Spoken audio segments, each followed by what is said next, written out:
What's going on, everybody? The one and only Q from Retro Q Game, and as always, back in effect for the best time of year, just in case you didn't realize. Give me 2 seconds just while I get this all going and get this tweeted out.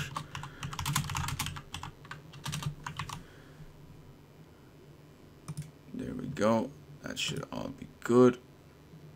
So, what are we doing anyway? We're keeping it a little bit different. So, let's get going. Because why not? Every year, when the best time of year rolls around, I decide to play the best game of all time. Not just play it, but... What up, Green? Welcome, welcome. That was nice and quick. It was surprisingly quick, but... Yeah, it is what it is. Let me boot this up real quick. It's not going to be a long stream. Simply because I don't like to milk this out. It's a little bit of a one and done, if you will. So every year, on the best day of the year, I know I said this a second ago, but this is my birthday celebration. This is what I do. I'll load up my file using my old Super Nintendo cartridge. Granted, this year I'm running it on analog Super NT because, well, we living in the future, guys. It's 2018. It is current year. So, still using the cartridge though. The original save file from back in the day. One of the original save files at least. Because, well, many things have happened from it. Positives, negatives, whatever it is. Even have one of my friends' save files on here. It's just that old school. But anyway, we're gonna do this. Like I mentioned, it's gonna be a relatively short stream. We're gonna get in. We're gonna fight our way through a little bit. And then we'll definitely finish the game, of course. And we'll maybe even leave it there. Oh my god, Green, you have a SNES Classic and you haven't played this. That is an absolute crime. That's right, Wolf, you know it. There's always love and appreciation for the greatest game ever made, Secret of Mana. Always in here. Favorite game of all time, so yeah, of course it's gonna happen. And who knows, because this isn't even one of my 100% complete files, maybe I might even get one of the last 2 weapon orbs I'm just magically missing. Because, well, actually, you know what? We'll go take a look. I want to illustrate a point here. We have so much. But all of this is complete, except for 2 things. We don't have the level 9 gloves, and we don't have the level 9 of the javelin. I don't like the glitch. I don't use the glitch to get the level 9 sword at all times. I don't use that. I keep it legit, and there we go. Have I ever played FF Adventure? I assume you mean the Game Boy game, Wolf. Have I? Is that the one you mean? That's technically the first game in the Mana series. I have played it a little bit, way, hundred million years ago. Can't remember if I finished it or anything like that. And I believe, to be honest, I only played it on an emulator. But I do technically have it. I have the Secret of Mana collection on, or the, well, Suikoden Densetsu collection on the Switch, and it's actually on there. I do intend to buy it around here, boxed someday, but that's for another time. Yeah, I know it's, it plays kind of like a cross between this and Zelda, doesn't it? So, I mean, I don't mind dated games as long as they're actually old school. Because, I mean, they're a sign of the times. But hell, I mean, when you think about it, sometimes that doesn't even affect the gameplay. Look at this game. Over, what are we, 25 years later, and this game is still a masterpiece. So, I mean, I'm not gonna complain.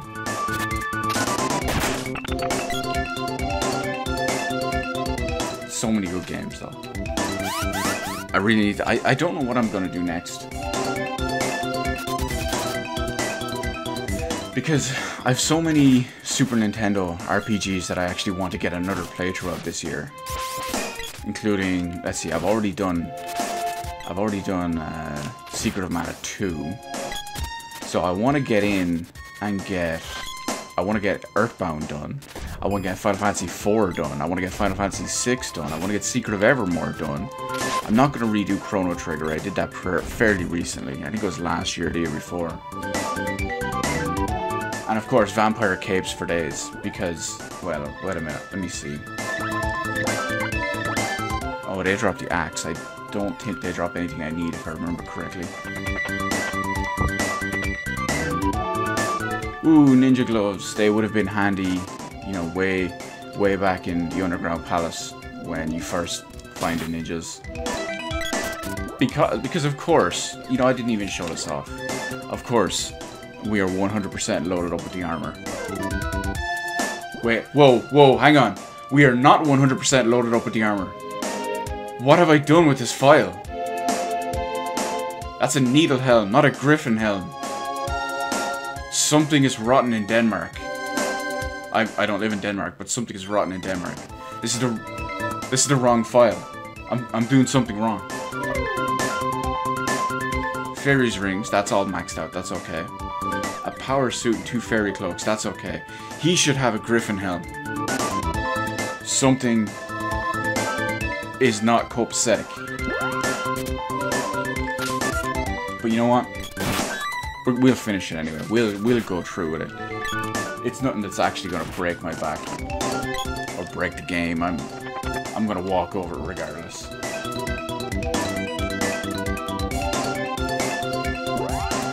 I will say this actually, I just noticed when it popped up on the screen, I have no idea who I've named these characters after, because this is such an old school file from like 15 years ago. I actually don't remember who these characters are named after. Illusion of Gaia was well, it's funny you call it Illusion of Gaia. Over here in Europe it was actually called Illusion of Time. But yeah, I do have that game on cartridge upstairs, and yes, it also is a great game. I can't wait for someday in the far future when I manage to get an English copy of Soul Blazer. Oh, thanks for reminding me actually, Wolf. Another game I want to play this year on my analog Super NT is Terranigma. I want to play that too. I almost forgot about that. Now, let me see. Who are we missing? Okay, she needs the bow. Because, well, you know, she doesn't need the bow because we're going to be finishing the game anyway. Yeah, Soul Blazer would be nice, but the problem...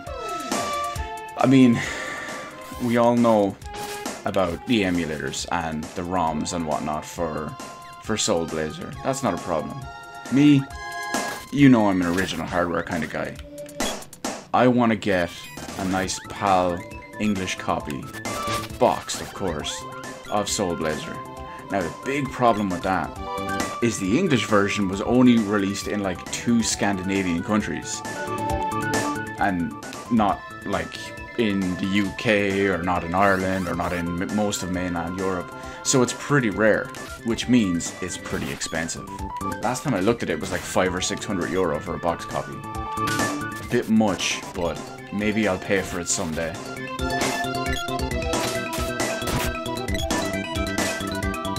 Let's see, you feel like they should have stuck with 2D for at least one more gen. True. When you look at what's the game I'm thinking of on PlayStation 1, when you have Suikoden 1 and 2, they were 2 games that were originally heavily criticized for sticking with sprite-based artwork in what was now a 3D console. But of course, those are very good games. And yes, sprite-based artwork is gorgeous. And I know Suikoden is Konami, but yes.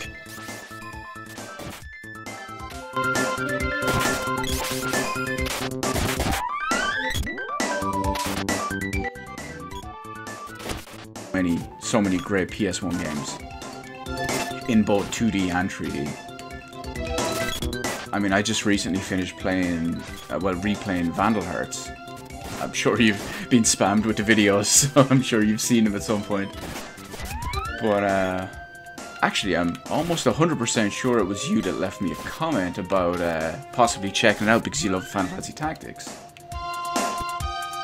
But you see my point. 2D, 3D, standard RPG, more action-based orientated game, turn-based games, so many good ones.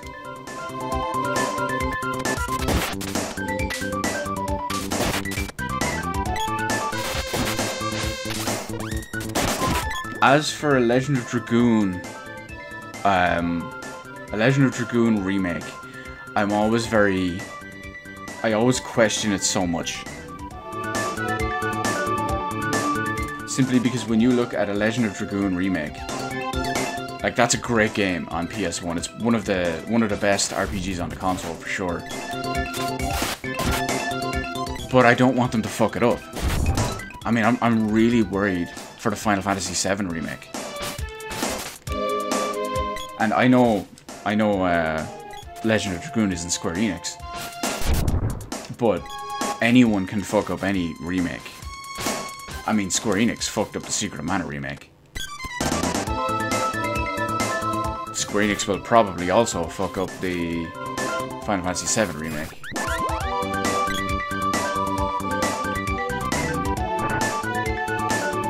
I don't know.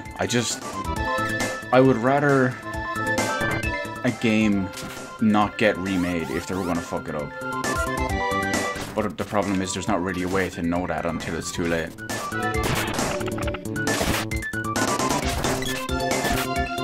And since we're talking about old school quality RPGs, I don't care what anyone says. Mystic Quest Legend was a decent game. I believe that's Final Fantasy Mystic Quest for you Americans out there. Okay, it was nowhere near as good as games the likes of, you know, Secret of Mana, Final Fantasy IV and VI, and several other games out there. It was still an okay game. Oh, well, we got. Oh, okay. I will concede to that. I will absolutely concede to that, Wolf. If Bluepoint Games made a remake of Legend of Dragoon, I would jump at it in a heartbeat. Absolutely love that studio. They do so much amazing work. And the Shadow of the Colossus was insane. Like, not only was their old port work amazing, but I mean, when they actually got to use their own proper technology that they developed in their own engine and their own everything for Shadow of the Colossus, that mind blown. Like, that's. Let me put it this way. I've said it earlier on in the year. There's 2 games already that are. Well, earlier when I said it in the year, it was only 1 game. But right now, as it stands, there's 2 games so far that I can predict being potential Game of the Year candidates for me. One of them is Shadow of the Colossus remake. That's how good that game is, and that's how good the remake is.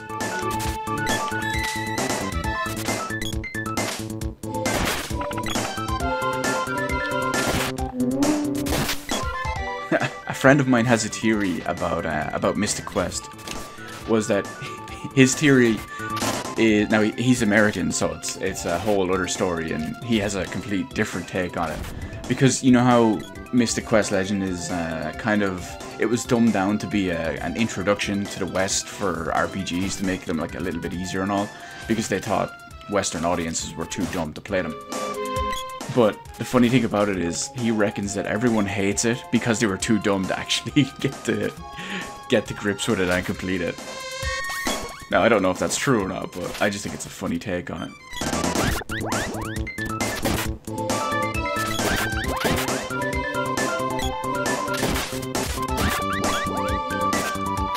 You just made a montage of Shadow of the Colossus. Where did you upload that? Was it on your channel or something? What you should do is, if you put that on there, if that's online anywhere and you're willing to share it, tweet it to me. I saw you followed me the other day, so tweet that to me. I would definitely love to check that out. Because that was a good game back in the day. I mean, it's even better on PS4. So I'd love to see something like that.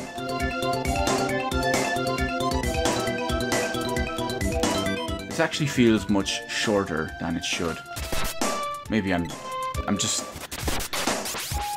so used to it at this point. I mean, I've done this run every year for how many years now, so I'd say I've probably been doing this particular run for about maybe 10, what am I now? Yeah, probably about 10 or 12 years, if not more. It feels old, man.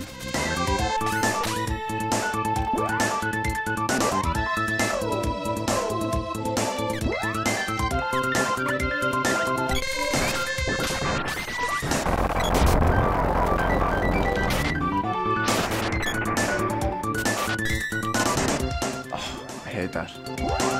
Even though I know it's not a perfect game, there are a couple of little old school bugs and glitches and whatnot, but it doesn't take away from how amazing it is.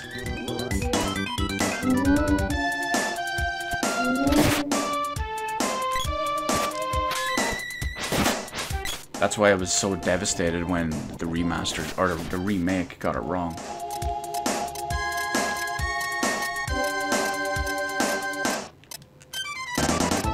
I mean, when I played the remake, there was one or two things that I thought were salvageable, but at the same time, there was just so many that weren't, and so many of the issues were major. Like the gameplay, I was devastated when they changed so much about the combat.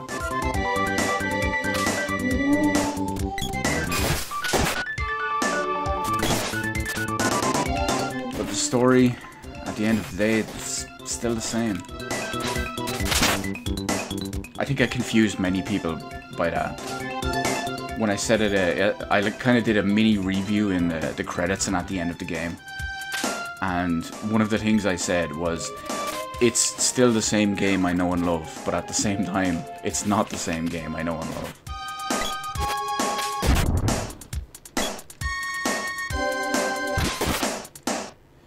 Yeah, I guess you can say it's better than nothing, but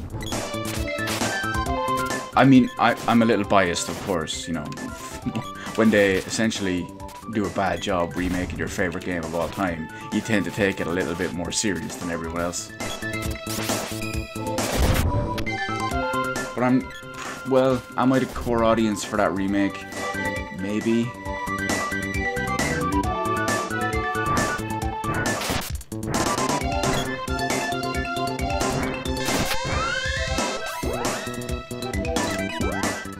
Which one's the Terminator? There he is. It's funny, I actually, since my files are all like weird on my old original copy here, and I don't know what's happened and where, I'm pretty sure my SNES Mini version, the file on that is actually better than what I have on here, which is very strange.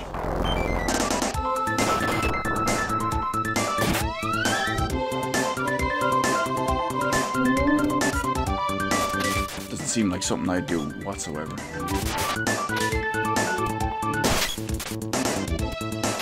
And of course, because... Oh, that reminds me actually. Square Enix, do me a favor, and this year at E3 announce a translated, localized version of the collection for Nintendo Switch in Europe and America. They've said that they've heard our cries for it and they've heard our want for it after so much, and they need to do that, because I would buy that again. I have the Japanese collection and I would buy it again in English to play on my Switch. And I even played the game earlier this year on the analog Super NT with my repro card, and I would probably play it again because it's so damn good. Really? I love being a naked statue, it's so much fun.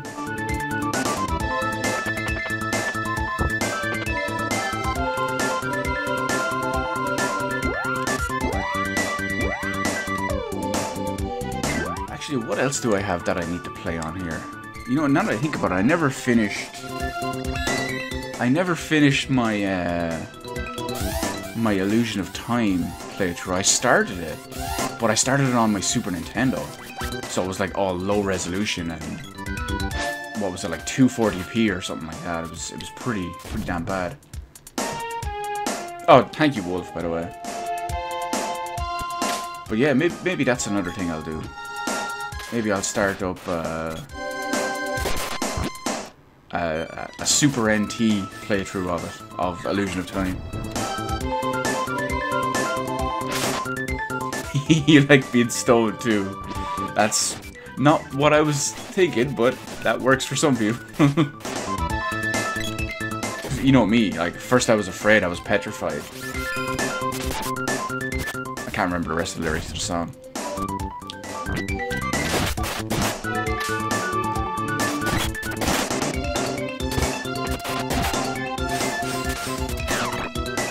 It would be nice, actually, if they dropped me something I need. I don't remember off the top of my head what drops the Javelin and Glove Orb.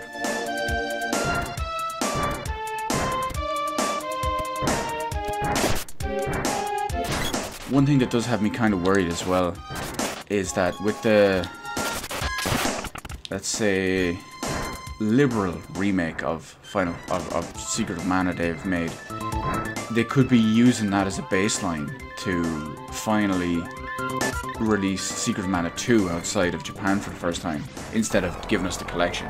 Maybe they just give us a full 3D remake for the first time. Which would not be good, because a lot of people would go in and think, oh, why does everyone say this game is so good? It's a piece of shit. It's like, well, this isn't what it's actually like. It has real gameplay and proper mechanics. Well, the mechanics would still be in there. The days, the night, day and night cycle, stuff like that.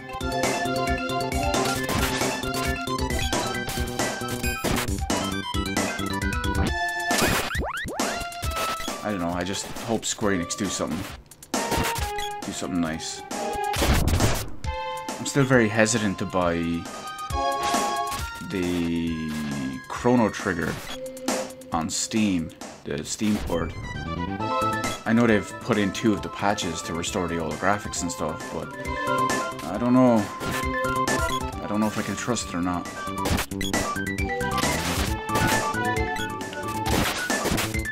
You know, why am I using this? I need to swap this sword.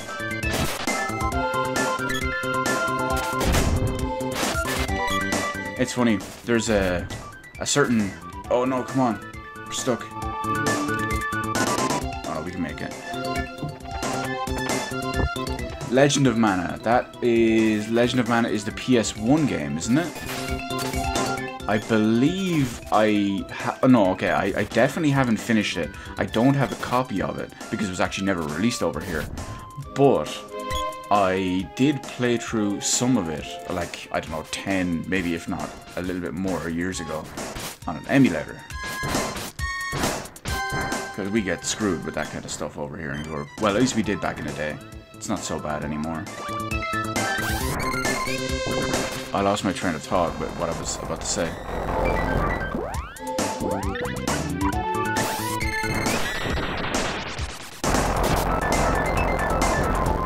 Oh yes, now I remember.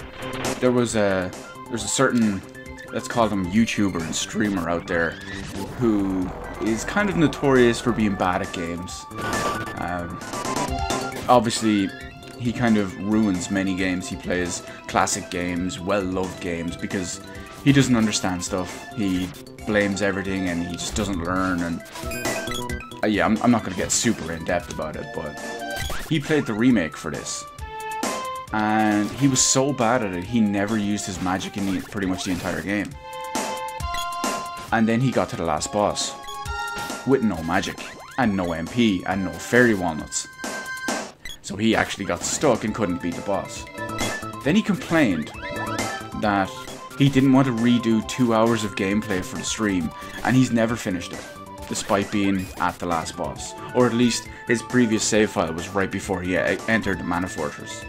So, I mean, 2 hours of gameplay would have made it. You know, I don't need to kill these guys. That's right, Wolf. That is who we're talking about. Chrono Trigger on a deep sale would be a decent... I won't say risk, because I mean, even if the fixed port is not terrible, if you're getting, you know, 75% off or something, that's not too bad. Whoa, why are half my characters almost dead?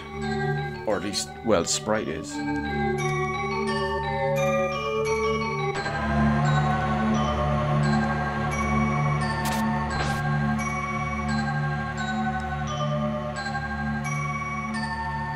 But I have a cartridge of Chrono Trigger, so I'm good on that front. And I think my Chrono Trigger cartridge might be a 100% complete file. I don't remember if it's my cartridge or my Wii Shop version that's 100%. Or as close to 100% as you can get because, you know, the rainbow stuff.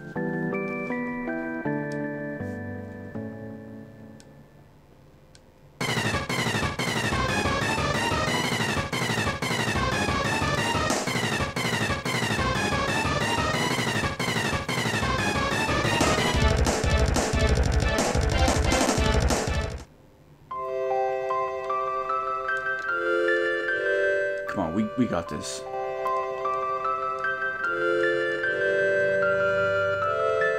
Obviously, I'm just skipping text because the stream isn't about the game, really. It's about the symbolism of the game.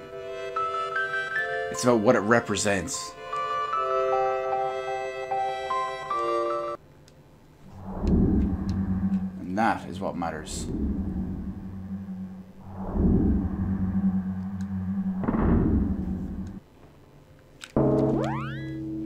Now I just have to make sure no one dies. I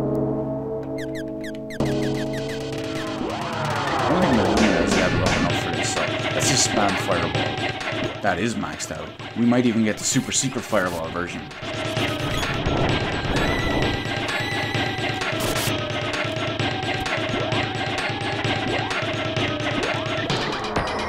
Actually, you know what? I will check Lumina. But yeah, I mean, I want to illustrate the point of what I was talking about earlier. Who plays this game all the way through and never uses magic to level it up at all? It's ridiculous. Bosses have very specific weaknesses against magic. I mean, hell, most enemies do.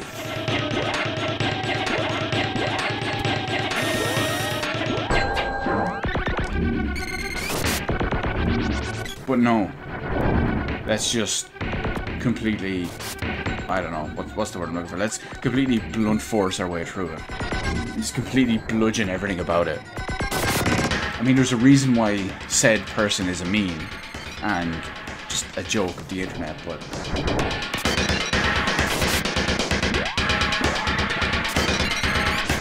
I try keep. I'm unfortunately involved in the opposite community of that, but I try to keep it away from my, I don't know, my public image as much as I can.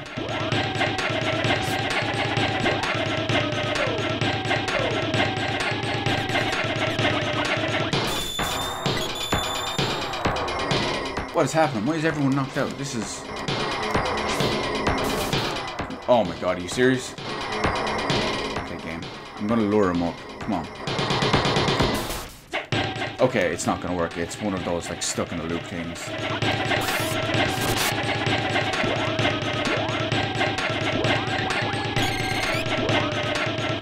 If he wants to play that, then we'll go all sorts of weird.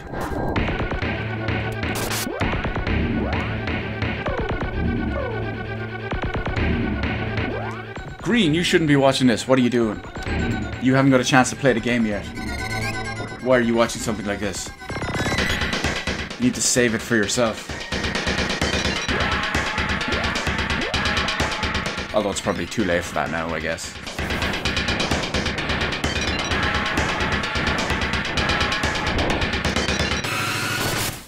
Yeah, what do we call it? Online gaming communities in current year are pretty questionable. I mean, I try to stay out of many of the popular ones as I can, but Sometimes you gotta do what you gotta do. Come on, Sprite, wake up. I don't want to cast a spell on you. Would have felt like a waste.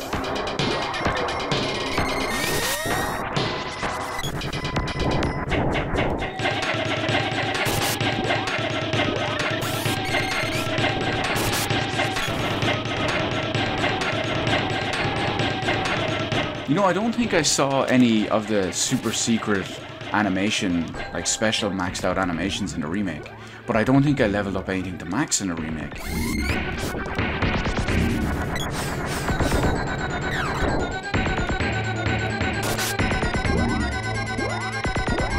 It's kind of sad. Once I finished that game, I uninstalled it. And I don't think I've ever gone back to it.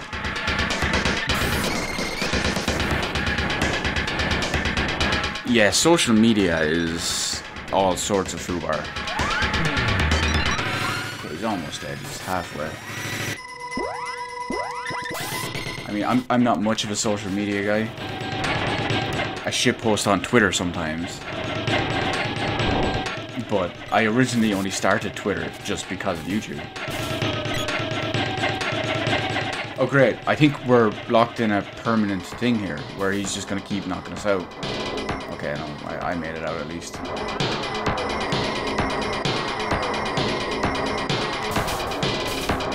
Are you serious? There's no way that hit me.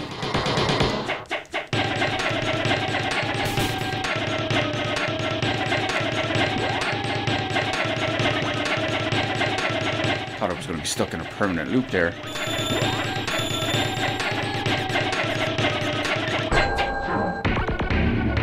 And once again, I still have no idea who I've named these other two characters after.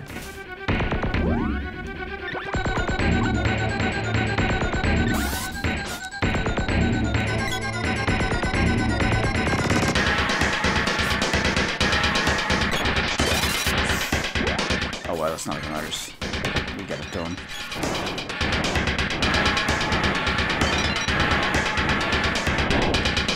Yeah, I will say that they fixed things like the ground stuns and the infinite loops, which was nice. I mean, I've been killed over the years with stuff like that many a time. It's the same with Secret of Mana 2 as well. There's so many issues with that game, including stuff along the lines of not being able to open a command window, like a ring menu, when there's a command going off, so you get screwed out of like double TP attacks over and over, and boom, game over.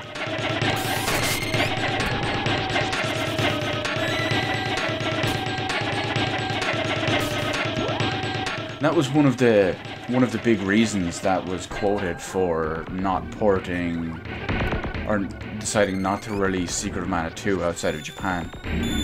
One was the huge amount of work it was going to need to be translated over.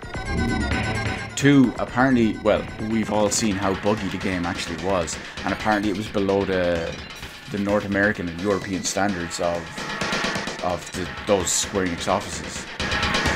Apparently they were a bit more, or well, Squaresoft. Apparently they were a bit more liberal with what they could release bug-wise and glitch-wise and stuff in Japan.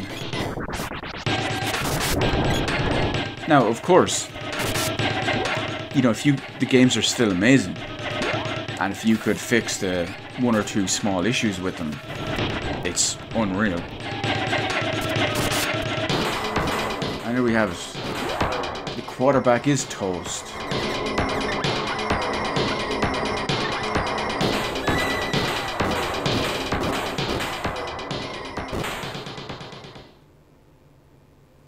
Alright, Green, you get away with it this time because you're only listening. That's fine. No spoilers for you then. Wait a minute, you're not listening to this during a class or tests or something again like you used to, are you? It's probably not a good thing.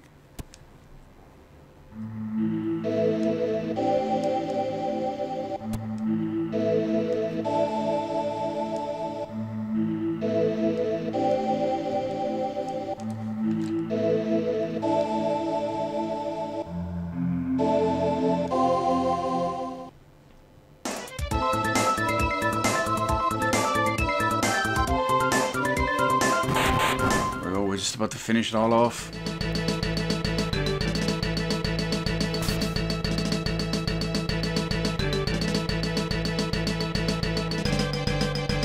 we'll call this the anti-gamer meme boss. So if you are any type of true gamer, as said person likes to quote, you would be able to do this fight. I did this fight when I was like 12 or 13 years old. How can he not do it?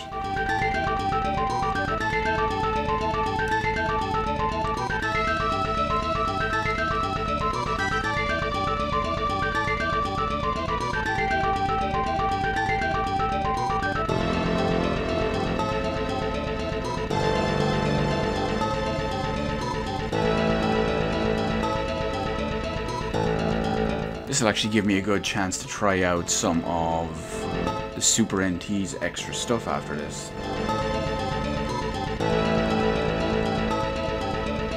Wait a minute, you're not able to pause in Dark Souls? I never realized that. I don't play Dark Souls games. I assumed you could just pause in them.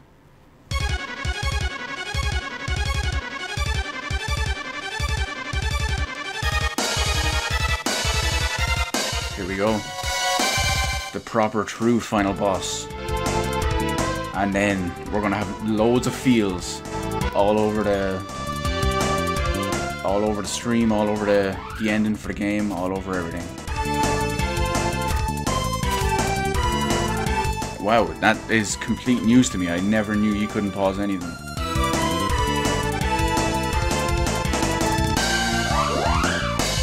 And I think I just timed this perfectly. Might have been a little second too late, but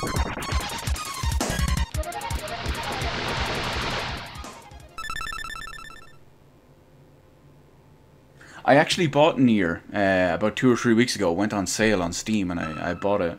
Have it installed. Haven't played it yet. And as for the Dark Souls games, they never really appealed to me.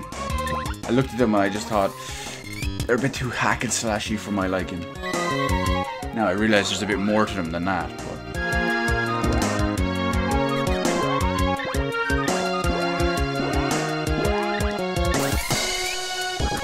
I went a bit early, considering that it's level 0. Here we go. Let's do some damage.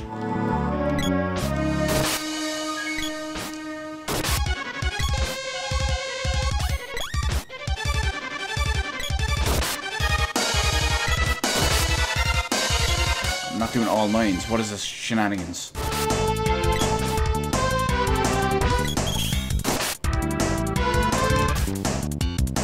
Come on, come on. Oh no, he's spamming it. Oh, okay, he's spamming everyone individually.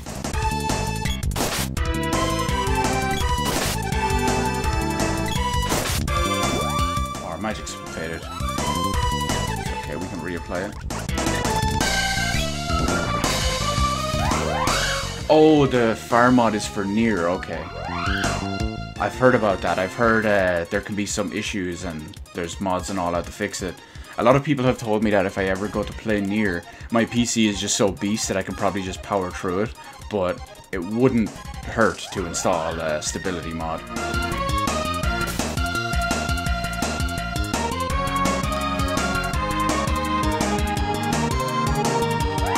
Okay, good stuff, Green, good stuff. I'm not causing you to fail any tests or bust out some crazy stuff in the middle of class this time. It's all good.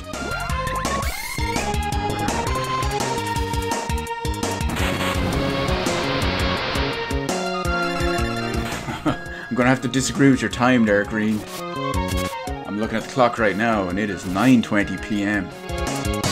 How dare you live in a different time zone on a different part of the world? Who do you think you are? And we're done. The boss is toast. Now we get our beautiful ending. Beautiful ending time. With all sorts of feels.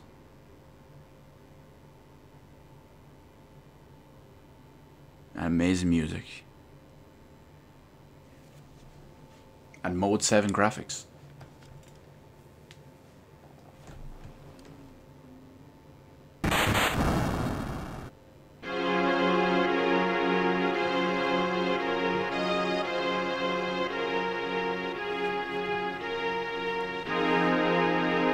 You silly East Coast Americans and your time zones.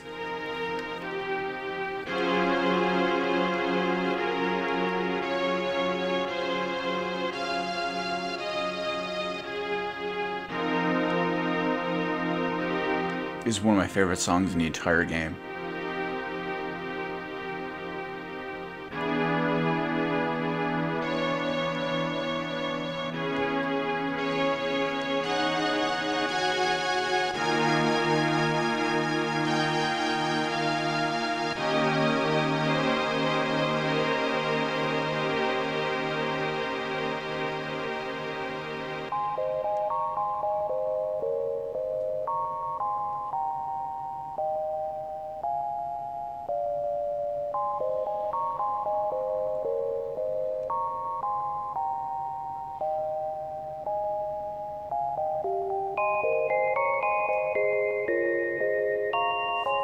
There's a name that's going to show up in the credits now in a minute that's kind of turned out to be very influential down the line.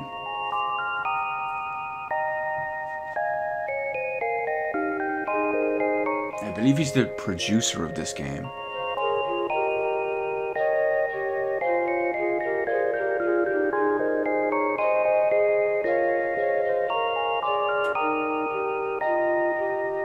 No, he's not there. Where is it? Maybe no, he's not the director, was he? That can't be right.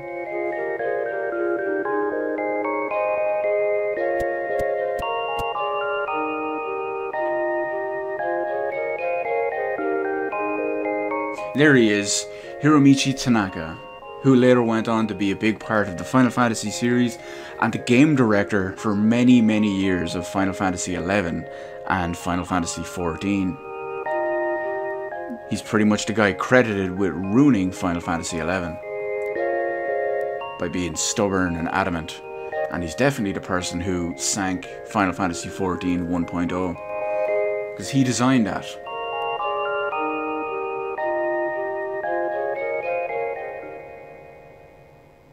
And now the music is going to pick up, and we're getting more positive vibes, more celebration time.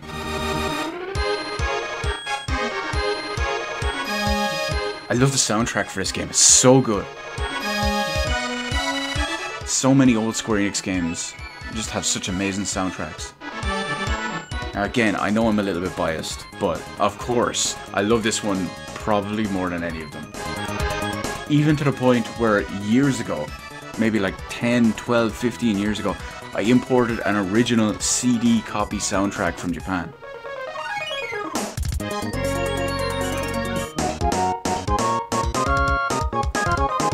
What up, Paul? Welcome, welcome.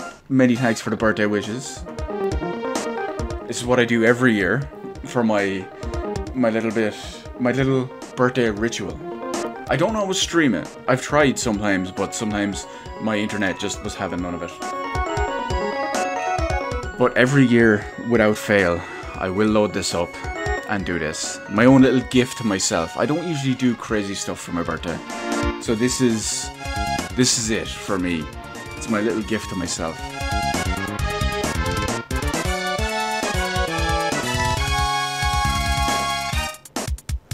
Nice, a B, that's pretty high.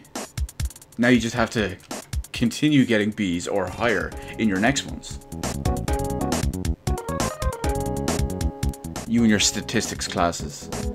I still have never heard of anyone taking statistics classes. But hey, as much as it pains me to admit it, I don't know everything. Don't tell anyone that though. Okay, you know what, let me rephrase that. As much as it pains me, I don't know everything about everything in like other aspects of life. When it comes to gaming, whoa, I know everything about everything there. Vegan friendly cake. Paul, who do you think I am? I am a proud meat eater. I like my complete protein. My delicious complete protein. Be the meat white or red. Just as long as it's not fish. I don't like fish.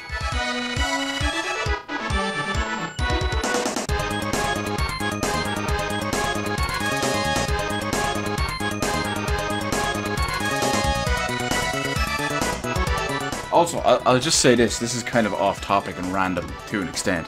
But if anyone is a big original hardware kind of person or a big cartridge collector or whatever, I absolutely recommend the Analog Super NT. That's what I'm playing on this now on. For the first year, I'm not doing my birthday celebration on my original Super Nintendo. I'm doing it on the Analog Super NT. And as you can see, it looks gorgeous and I love it. One of the best purchases I've made in a long time.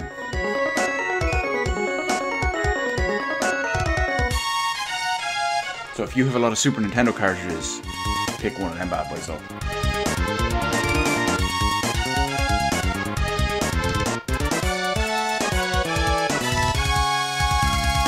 Good old Ted Woolsey. For anyone out there who is into, we call it video game history, Ted Woolsey is a bit of an influential name.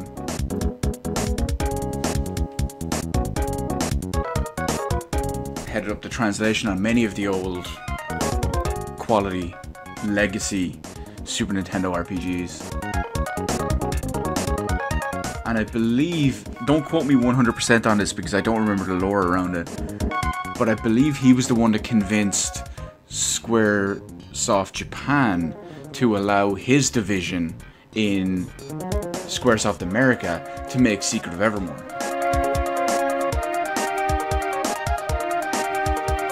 You got some SNES games, but needs...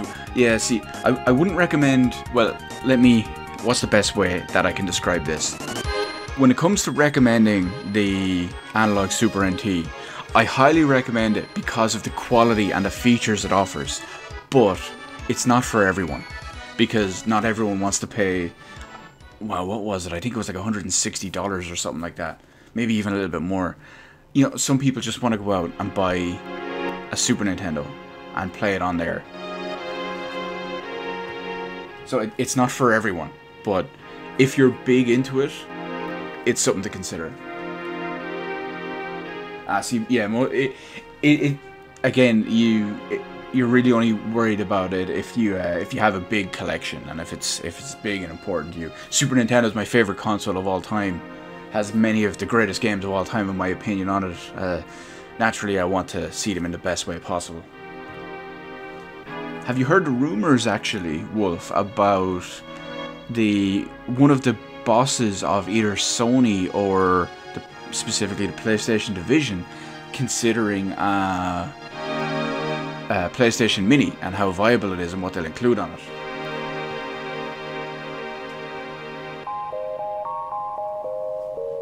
And there we have it. The greatest ending screen of all time. So ridiculously good. Still chokes me up after all this time.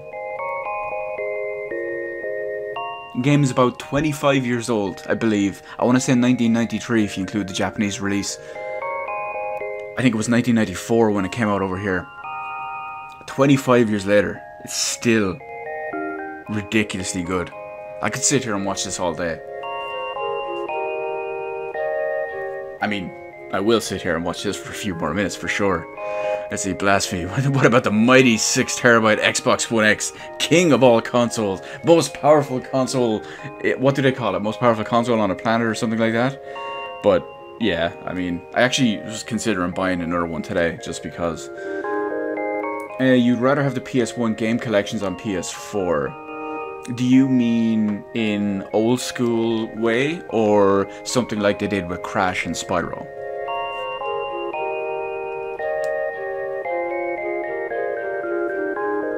But yeah, I almost bought an Xbox One X today out of boredom. I was looking at the prices and my local GameStop are doing an offer For €500, you get a brand new Xbox One X, you get a copy of Sea of Thieves, and you get a copy of Overwatch Game of the Year edition.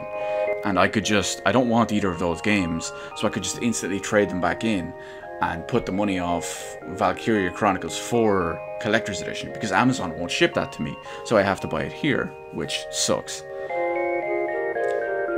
Let's see what else we have here. Game is a lot to do with statistics, psychology, and now sociology, thanks to online. Oh, that's a good point, actually. Thanks to online play, a lot of sociology comes into it, between how you interact with everyone and what type of potential community you could build up in. I can definitely relate to that from all my time spent on Final Fantasy XI, since they're MMOs, Final Fantasy XIV, Phantasy Star Online, Phantasy Star Universe. There's a couple of other MMOs that I can't think of off the top of my head, but that's a good point. I never even thought about that. As far as statistics goes, that's weapon statistics, gear statistics. I get that. Actual collections of old games. That would be cool too. For some reason, Sony don't really seem to be doing too much in that aspect. I mean, when you look at all the stuff that they're re-releasing and all on the PS4, they don't seem to want to actually release PS1 stuff, like collection or individual downloads or whatever. I know they have a handful of PS2 classics to download. I mean, some of you guys live in America, so you actually have more available to you than we do. I think over here we only have like 10 or 12 games, whereas I believe in the US they have maybe 2 or 3 times more than that. It's one of those weird things. So, one of your favorite games with a ton of depth is Guild Wars 1. Oh, we were actually talking about that recently, Wolf. I did play it for I want to say a very, very brief time. So I mean, I played it for like a week, maybe 2 weeks, and that's why Guild Wars always completely escapes my memory whenever I think of old MMOs. I think those are my real main ones, though. I mean, I'd say on hardcore, I've probably spent about 4 years, if not 5 years, playing Final Fantasy XI. And then I played it on and off again for the next maybe 2 or 3 years. In fact, I actually just logged in there a few days ago and I took a screenshot of my playtime, and it shows your logged in playtime. You're logged into the game.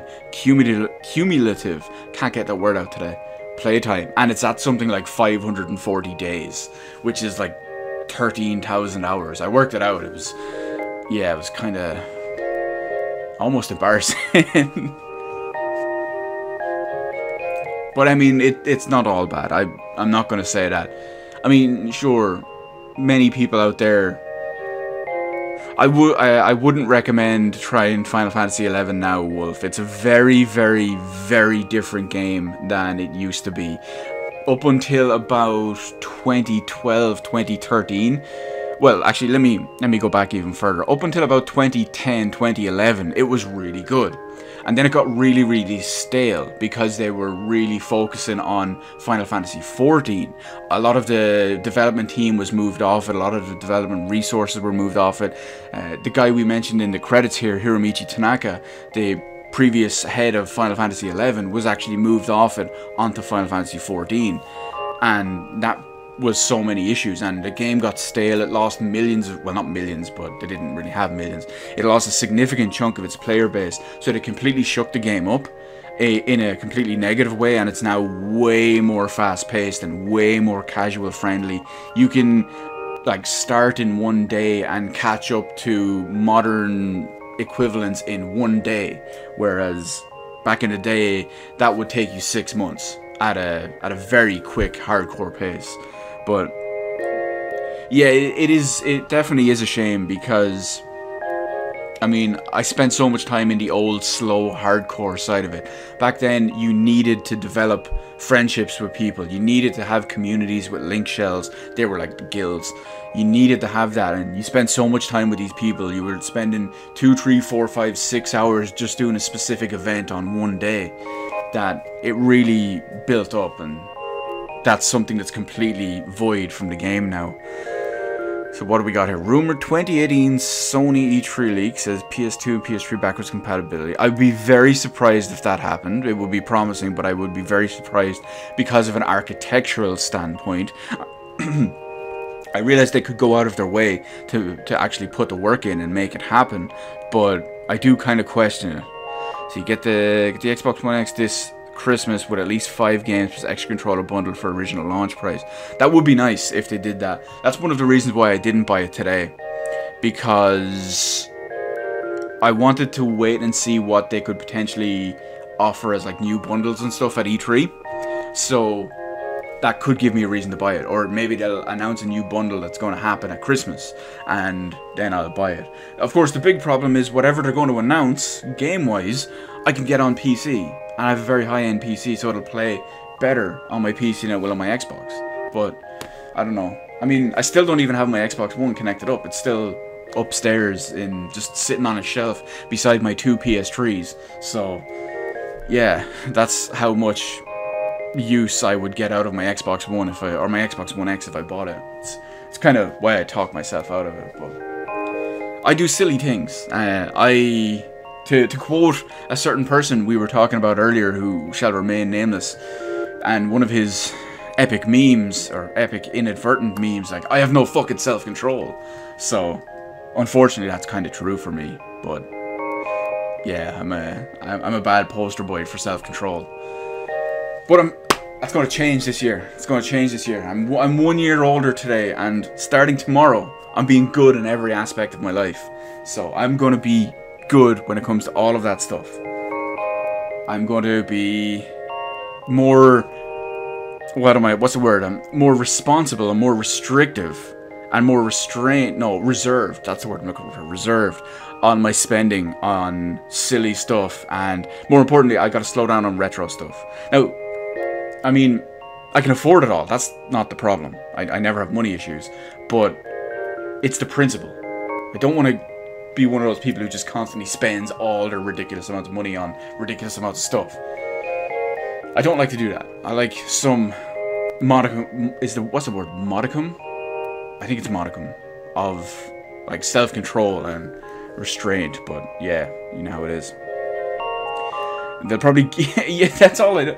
No one is, right, put it this way, Wolf, you said it perfectly. No one is buying Xbox Ones, Xbox One S's, or Xbox One X's, although they don't even make original Xbox Ones anymore. So they're not selling X's, or they're not really selling S's, they're not really selling X's. They'll probably just give one away. In fact, hey, Microsoft, I know you're probably somehow listening to this stream.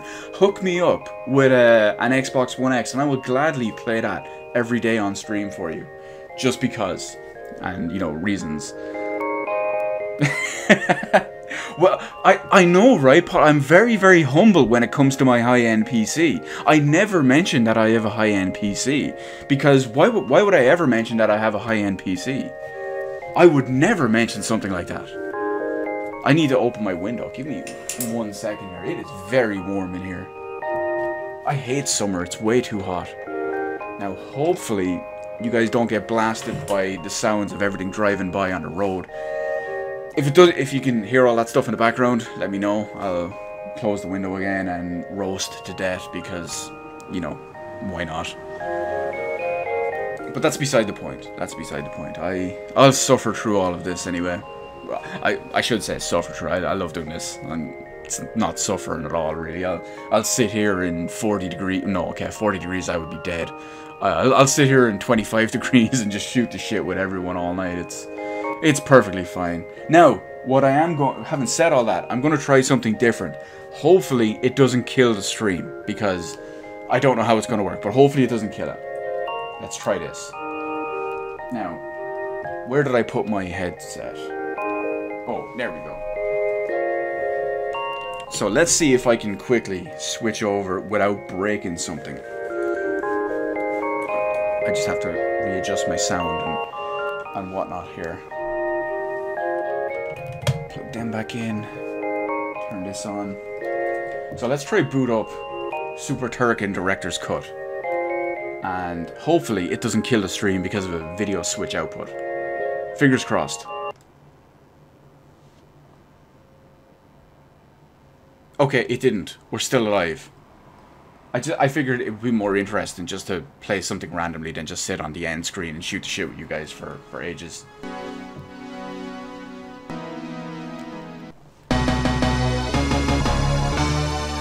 I can't remember if I've played this or not.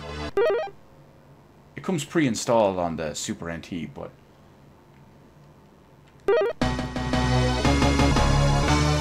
But it doesn't matter. Let's do this.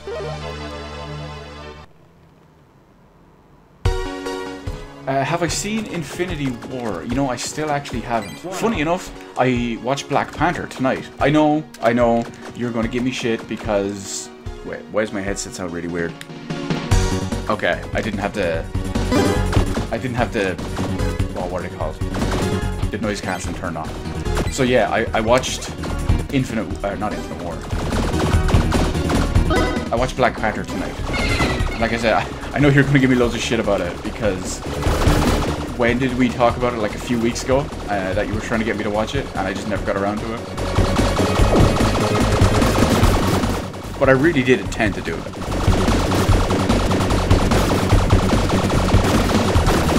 That's exactly it, Wolf. They just... That is literally the only thing they're missing. Right now, with no exclusives, there's no reason to buy their console.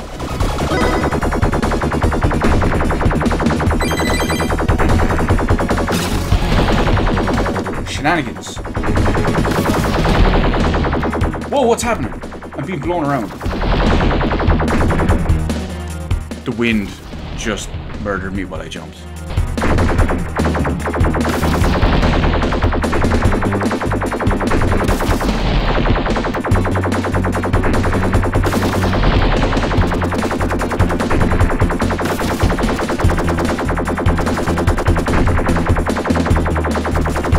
Yeah, that is the big issue with Microsoft right now. I mean, don't get me wrong. I'm happy their games are on PC because they run better on PC than they will on Xbox One X. So I can play like a better version of a game I want to play. The problem is they don't have any games I want to play.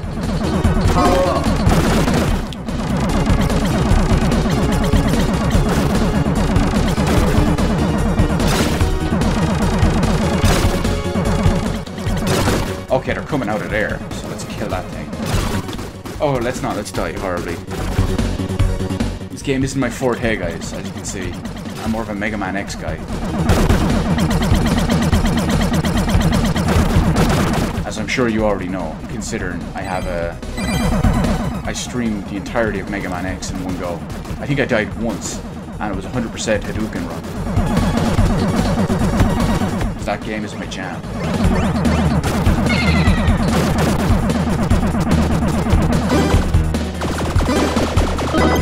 SNES Star Wars Trilogy.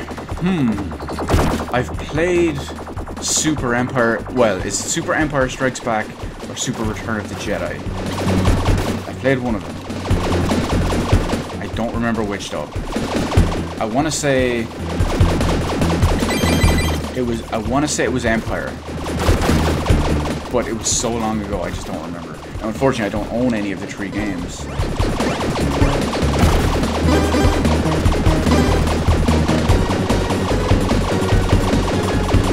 So that's not an easy option for me to do at the moment. I remember them being rock hard.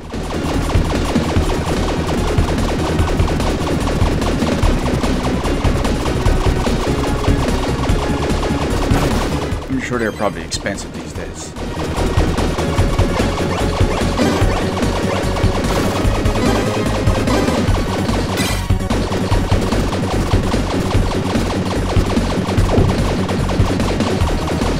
Especially with Star Wars and its renewed licenses and whatnot.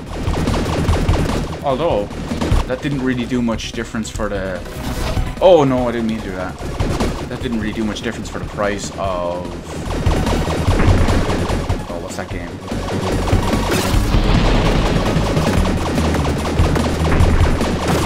I forget it now. Shadows of the Empire on N64. That game is still cheap.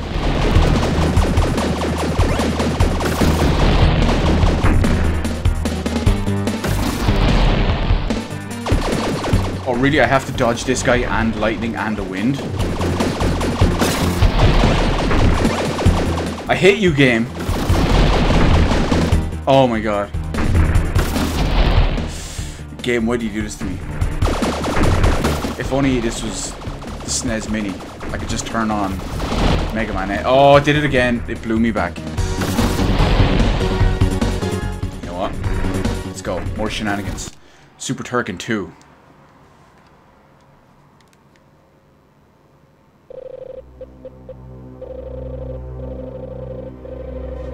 It's a real Super Metroid vibe off that.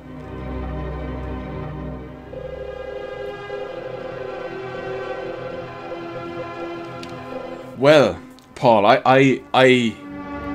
let's see. I don't know what you're implying I'm doing. I don't know if you're implying I'm using a jailbroken firmware or whatnot. But no, I'm still on legit firmware. I'm not running the ROMs. The Super Turrican and Super Turrican 2 come pre-installed on it. And yes, I know you can put the ROMs in and all. But you know me, I'm a retro hardware guy. I like me with my cartridges and whatnot. And as for Black Panther, I don't see what all the fuss is about. Everyone, you know, oh my god, masterpiece, this, that, and the other. I mean, it's a decent film. It was kind of like average Marvel until the end. And then they had the cool big battle towards the end, and that's when it stood out.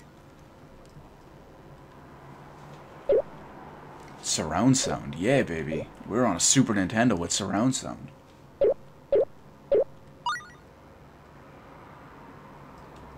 It wasn't bad or anything, but I just think a lot of the hype is a bit overblown. Arm your assault suit. Spread shot. Oh yeah, spread. What is this, Contra?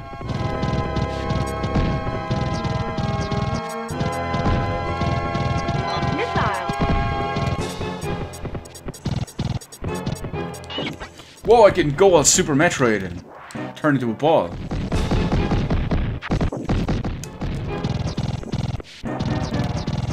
Apparently, Super Turrican dude has a morph ball ability. Power up.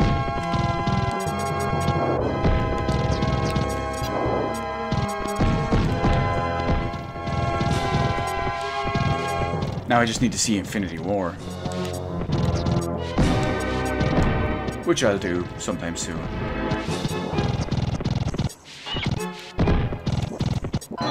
Of course, I say that, but, you know. Whoa, what is that? I got a grappling hook.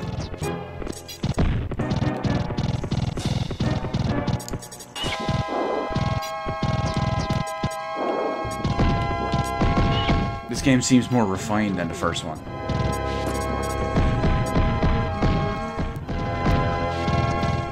Blow everything up, because of course we do. Reminds me of the bombs. Again, Super Contra 3. Shield. Missile. Oh yeah, give me this rainbow beam, baby.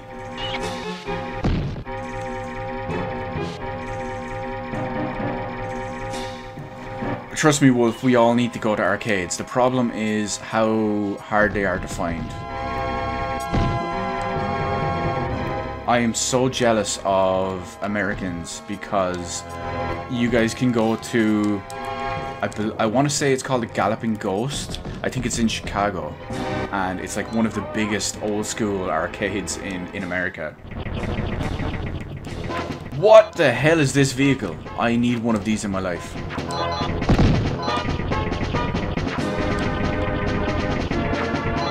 It's the most extreme thing from the 90s. It's so 90s it hurts.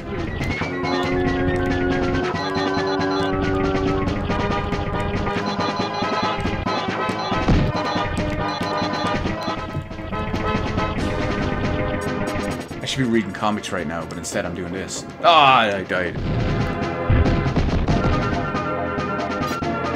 I was actually really disappointed with that, with that, when that happened, Paul. I was devastated because he was so good in Age of Ultron, and he was so good in this as well. And Andy Serkis gets no respect. Just call me fucking Rodney Dangerfield. You know, just no respect.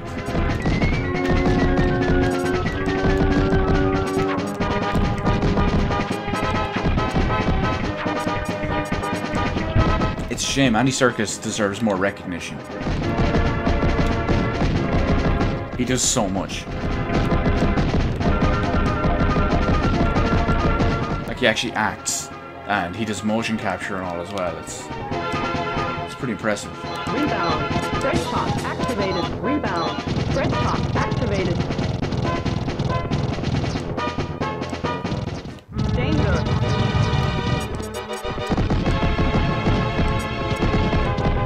It's funny, speaking of Andy Serkis. Oh no, wait. I gotta not die. A couple of years back, when I met Yuri Lowenthal, we were talking about one of the, like, I was talking about Tales of the Abyss and his role in that. He plays like a good guy and a bad guy, and they're basically both the same person. Basically, but not really. So I was asking him if he recorded all his lines at once, or if he went like back and forth to kind of get into the character a bit more. And he said that he's not up on Andy Serkis's level. That he wasn't going around talking to himself and like two different character voices and all that. And when he said Andy Serkis in two different voices, I just turned and looked to him. I goes, Yuri, now I'm picturing you in a giant gorilla suit. And he just looked at me. He goes, "Oh right, because of Planet of the Apes." And we had a good laugh at it. 1, 2. We had a great laugh. Laser activated. I hope I don't lose this laser. Laser. No, it's escaping. Come back. Damn it, missiles.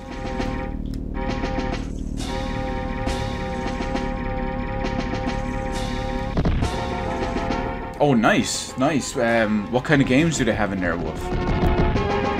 Is it just one of the ones that only has like one random game, or?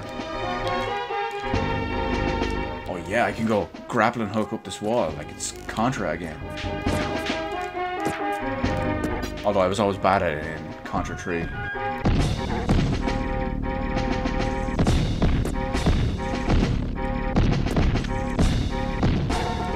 I bought another arcade board recently, actually, but I can't remember what it was. Oh, Sly Spy. That was it. And then a couple of weeks later, they announced, yeah, it's coming to Switch. So that was fun. No, I don't mind having bought it on there. Like my old authentic experience. Oh, apparently it's a full arcade. Nice. You're definitely in the money there. How am I supposed... Okay, I was wondering how I'm supposed to get up there. Hopefully they have a ton of stuff on there. Like, I know when I was looking into getting my arcade machine, I found a place in Ireland that actually sells, like, retro-style arcade machines. Realistically, what it looks like is it looks like it's just a MAME cabinet. And it's got, like, 400 games installed. Now, they're all the actual good arcade games that everyone knows, loves, and wants. But I'm Mr. Original Hardware, you know, I need my JAMA card. You have to set the high score in Golden Axe. Come on, you need to set it in more than just Golden Axe. You need to go in there and set it for everything. There's one main arcade here in well, I won't say here in Dublin, I don't live in Dublin, but that's like the main place. And unfortunately, it used to have loads of cool stuff in it back in the day. But now it's just all video slots and video poker and all that stuff and video roulette, which sucks because they only have about 10 actual arcade games, all from about 10-15 years ago, and not really any good ones. But I will say this, I know of a place, again, also in Dublin. It's technically a barcade, but it's not really a great place, unfortunately. And they actually have about 24 legit old school arcade machines, including stuff like Teenage Mutant Ninja Turtles, X-Men, Sunset Riders, Pac-Man. Like, they actually have old school legit stuff, and that makes me happy and sad at the same time. Flamethrower. Because I want so much of them. Flamethrower. Flamethrower.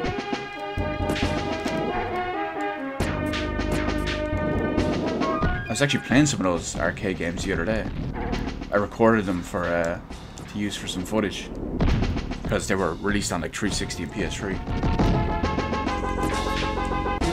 Yeah, what they do is the place in Dublin that has all that stuff is the machines are token based. They're not. It's not like proper money coin based. So you go in and you buy. You just go in and say, yeah, I'll take like, I don't know, €5 worth of tokens, and they'll give you maybe like 20 tokens. I don't remember what the exact exchange value is. So it's generally decent value, to be honest. But the problem is it's in a kind of out of the way place, and their food isn't great, and their food is very expensive.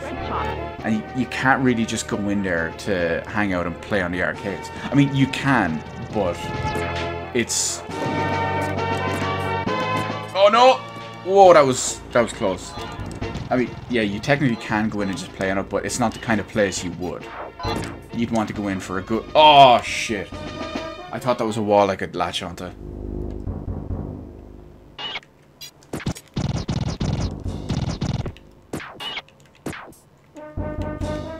I can never tell what I'm actually supposed to latch onto here now.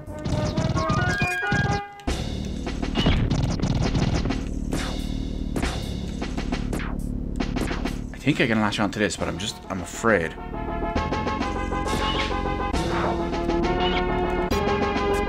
No, I can't jump up through it. Emergency.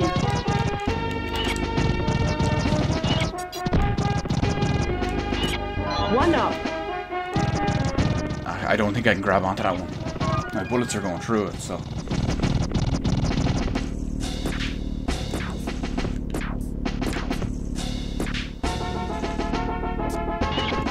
I can't jump through the ground either.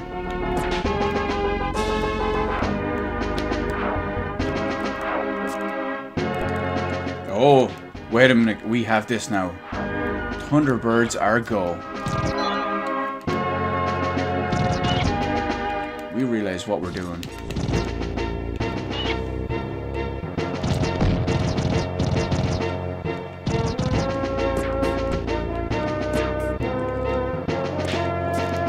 No! No! Okay, we know what we're doing. We're just not doing it.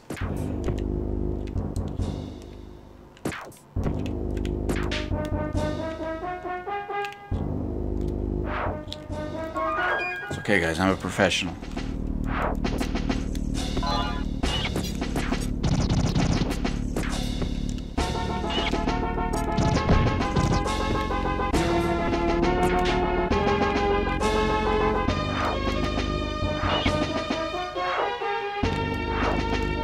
I do kind of want more arcade machines. The problem is they're very hard to find and they're very cost prohibitive.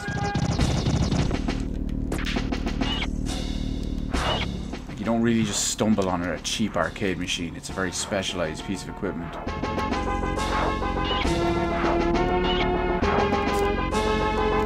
Oh, fuck. Okay, I made it. I meant to do that.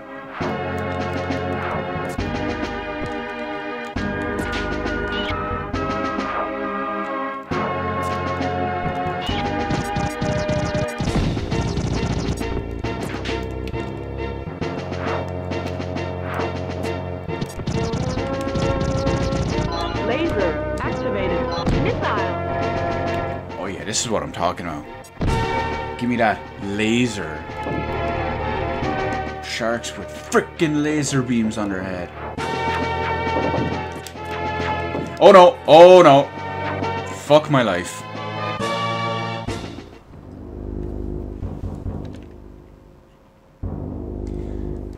Unfortunately... Actually, you know what? You know what I'm gonna do?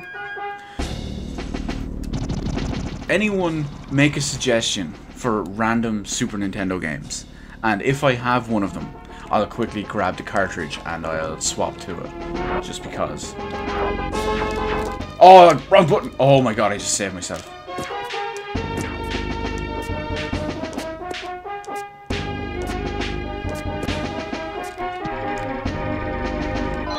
Oh, that's right there, not enemies. Rebound activated.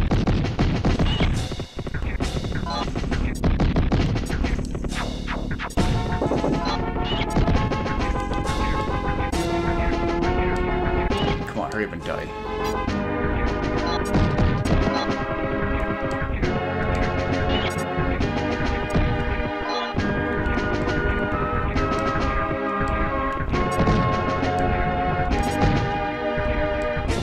Oh, I thought that was me that was falling under between them.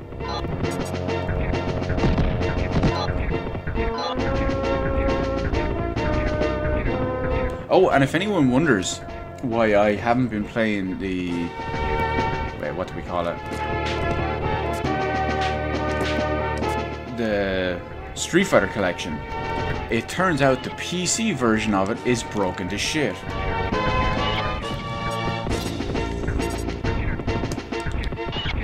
So I actually refunded it because that didn't like to work.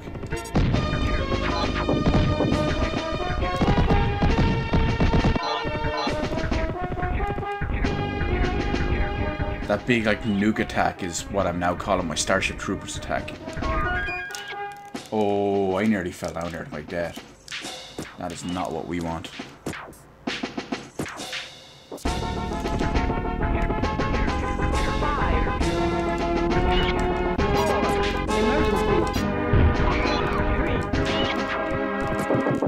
Oh no, I died.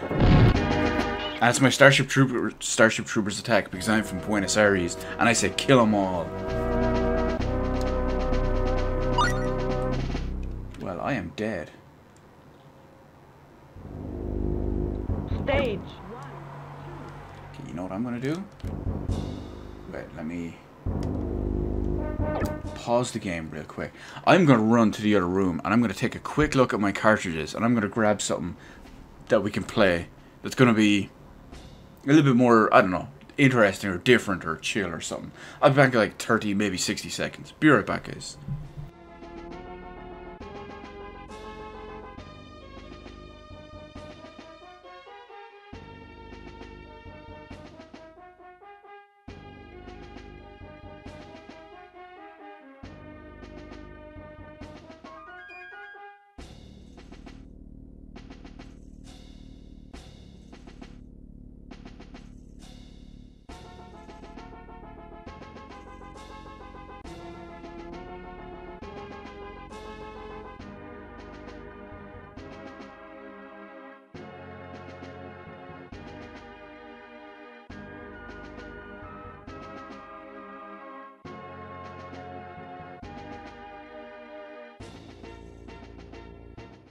Okay, we're good. We're good. I got a nice replacement game here. Not gonna tell you what it is just now. We're gonna hopefully flip over and it's all good.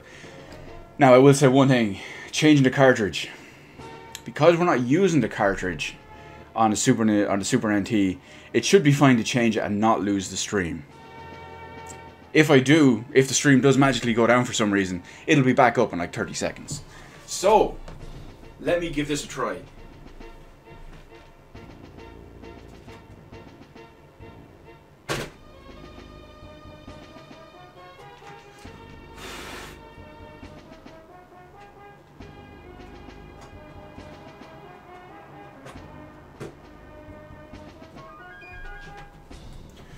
Now, there we go. The cartridge was successfully blown on several times because it's a cartridge. You have to blow on it, otherwise it doesn't work. It's like a USB connection. You can try to put in a USB connector, it won't go in. You can flip it over, it won't go in. You can flip it back, it still won't go in until you look at it. Then it will go. That's the only time it will go in. That's the same with cartridges. You have to look at it, blow into it, and then it will work. But anyway, let's hope this one works. It does.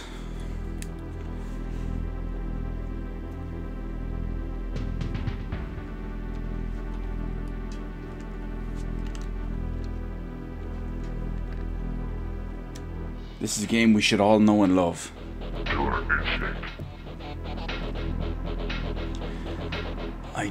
Can I turn the volume up ever so slightly?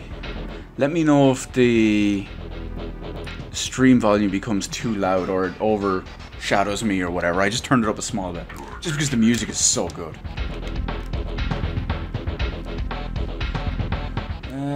We're going to turn timer off. I think that's the only thing I don't do in this game.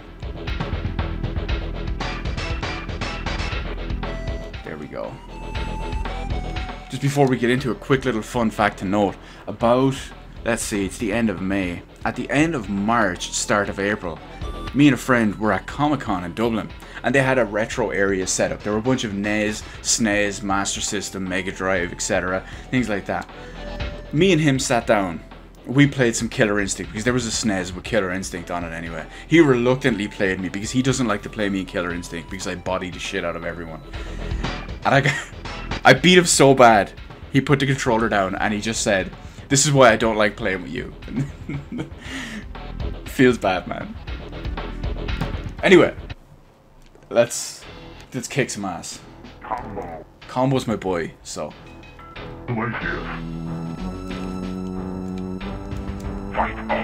Should still be able to whoop some serious ass in this game.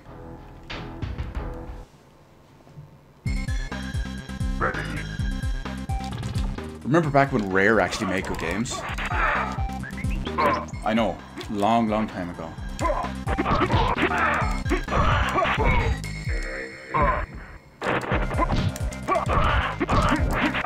Fuck! He got under me. I'll get him, don't worry. I can't remember many of the combos though. What? Triple, double, baby, that's all we need.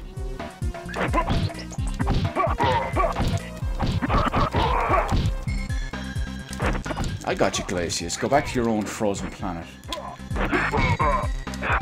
No! No, Kurda! Why? Why do you like Riptor? Riptor and Saberwolf are evil. They are the absolute devil, and I hate both of them.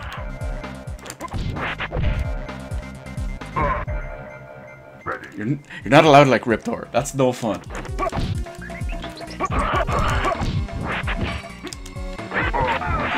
Oh, he's got me with a combo. Come at me, Glacius. I've got something for you. And it's this, baby! Here we go, I still know it after all these years.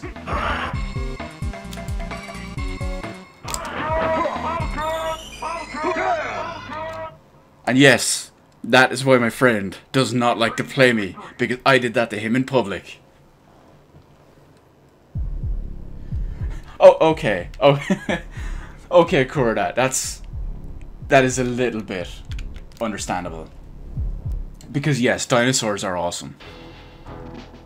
So you get by on that much. You're not allowed to like Saberwolf though. Saberwolf is a no-no.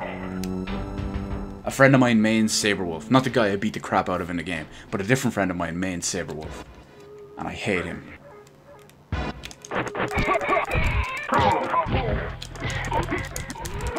There we go, I'm getting combos back.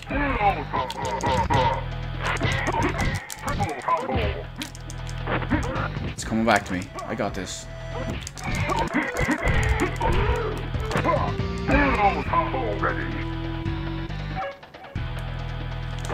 Yeah. Okay, I didn't think of it that way, Wolf. I mean, it's all in your name that you represent Saberwolf. What? How did my combo breaker not come out?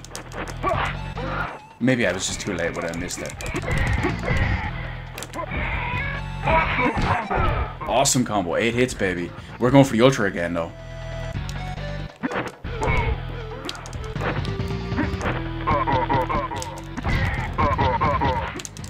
No, come on. Get away from me.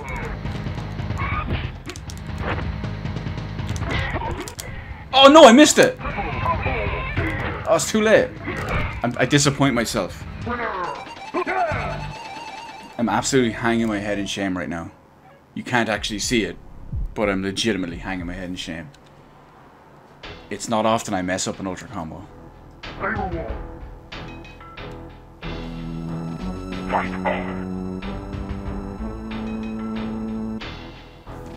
So you got your SNES in 95, it came with this. That's an epic bundle, by the way, to get. And yes, I think the graphics in games like this and Donkey Kong Country, because they actually use the same style of graphics, actually still look beast.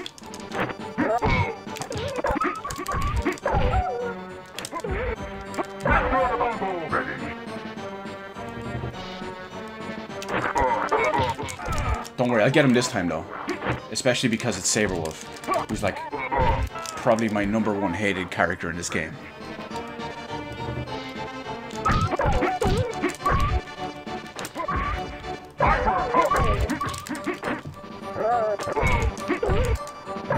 Come on, Saberwolf, I got you. Oh, he's dazed. Send him flying. Wait, I gotta get this.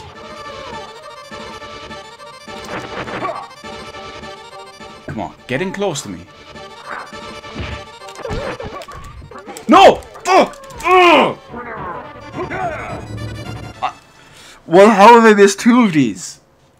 I've missed more of these in one stream than I have in 10 years.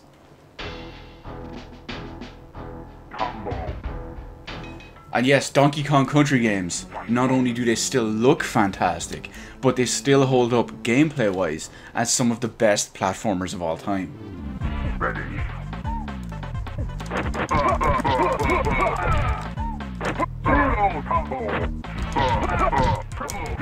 Oh, yeah, as far as N64 stuff holding up, that's pretty rough. The early transition to 3D games was very rough. Some of the PS1 stuff is fine, but a lot of the N64 stuff actually isn't.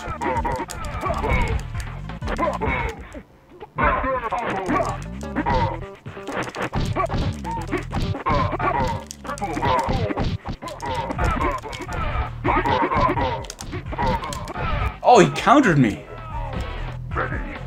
Oh, you haven't played Trop... Wait, which one am I? Okay, I'm this one. There we go. Back with a vengeance.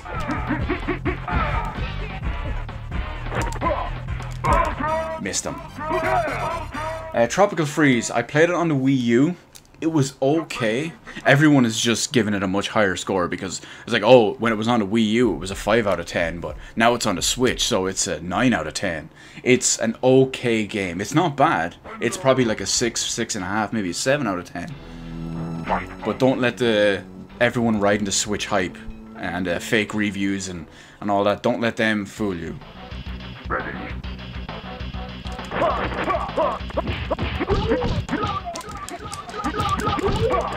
One sec, guys. I see a couple of questions here in chat. I just gotta beat the crap out of Cinder real quick, and then we'll get to them. So, as far as the Donkey Kong Country games, what one is my favorite? Well, I actually replayed them all fairly recently. I think it might have been last year, or maybe it was even this year. I don't remember.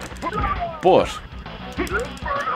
one is my favorite because of nostalgia, and obviously the gameplay is still pretty quality in it. But I remember 2 and 3 being a lot worse. Well, not a lot worse, but nowhere near as good as they actually are. And when I replayed them fairly recently, I was like, whoa, these games are so much better than I remember. Why did I not used to like these? Or not used to like them as much? Here we go. This is it. This is what we really, really want. An Ultra Combo. Knocked off the building. That's right, Cinder. You fly down that building. Hit that sand. Kick dirt. Supreme victory. 2 and 3 are more challenging, Wolf, but at the same time you do have more mechanics to use in those games. As Green, by the way, if you need to get better at fighting games, there's only one thing I can tell you. Practice, practice, practice. I spent a way more exorbitant amount of time than I should probably admit playing Killer Instinct back in the day.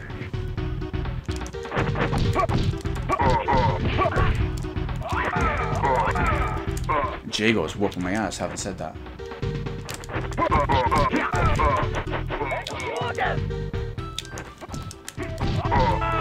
Jago, Rare's answer to Ryu and Ken.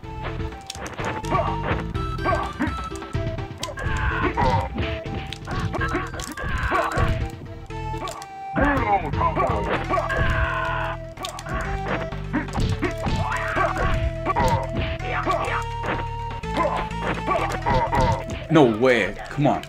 Get wrecked. Knee to the head. Ready. Come on. Come at me.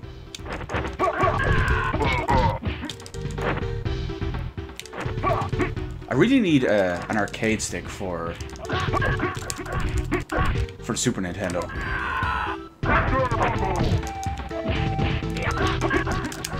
That's it. It's over, Jago.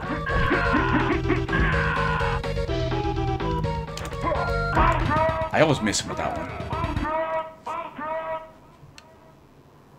Supreme victory.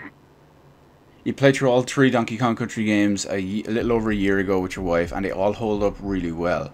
We also marathoned the first 2 on streams recently, and man, I can imagine that was epic, playing both of them. Especially, one thing I notice, when you play the first one and then play the second one very, very shortly after. Now, maybe it's the same stream, maybe it's the same day, or maybe it's the next day, or maybe within a few days. You can really see how it progresses and gets better. And then the same with Donkey Kong Country 3 as well.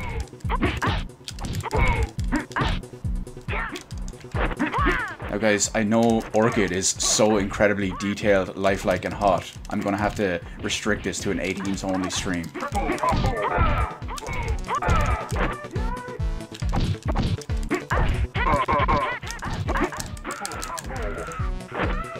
I still have my Killer Cuts CD somewhere. Oh, she Jaguared me! Ready.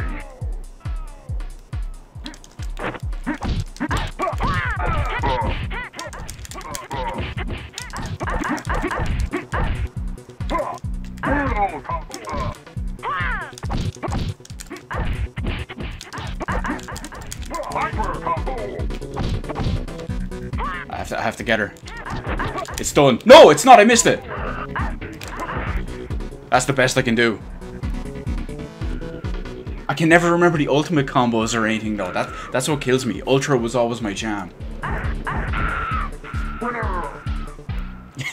You may think I'm too good at this, Karuta. It's just, like I said, it's a lot of practice. A lot of practice. Oh, that's unfortunate, Wolf. But at least in a situation like that, every time you do play them, you'll always be reminded of the great memories that you have playing it with your friend. Ready. I mean, that's always a little bit of solace to look forward to.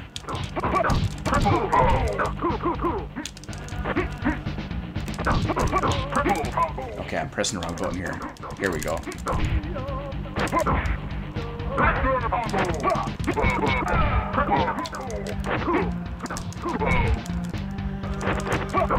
Hey, Chief Thunder. Come here, you fucking fucker. There we go.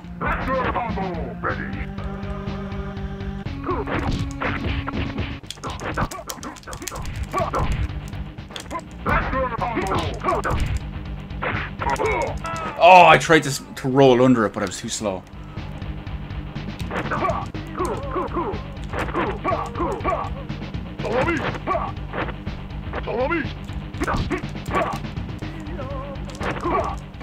Come on, I got you. He keeps jumping over it.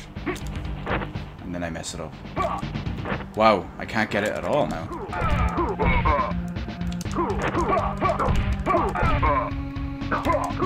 Okay, this is not good. There we go.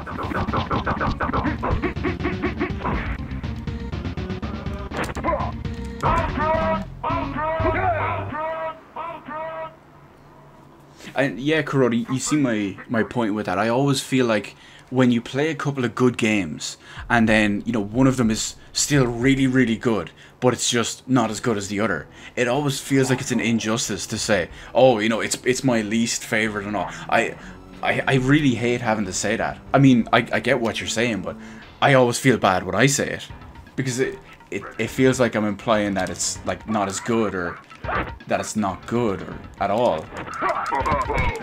Spinal, I hate you with your disappearing act.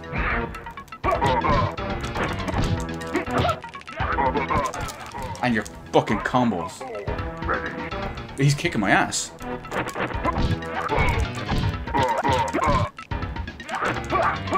He's all over me. This is ridiculous. I might be done. I have to be careful. Oh, I'm down. He has me. Oh! No!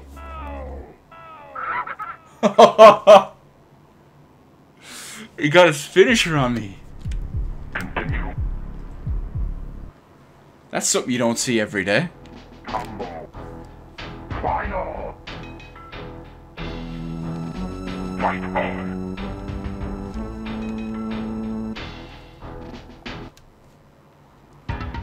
Right, we're getting payback though.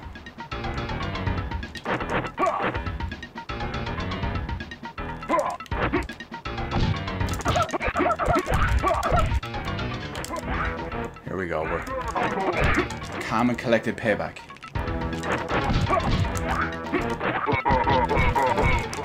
He slid into me and got me. We still pull it back. It's all good. I was holding down block, but apparently it just didn't work. He always has me with that slide.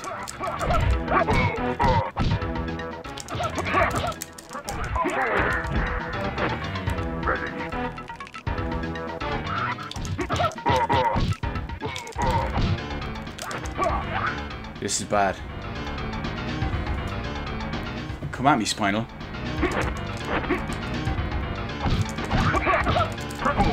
I messed up my combo. Right, here we go.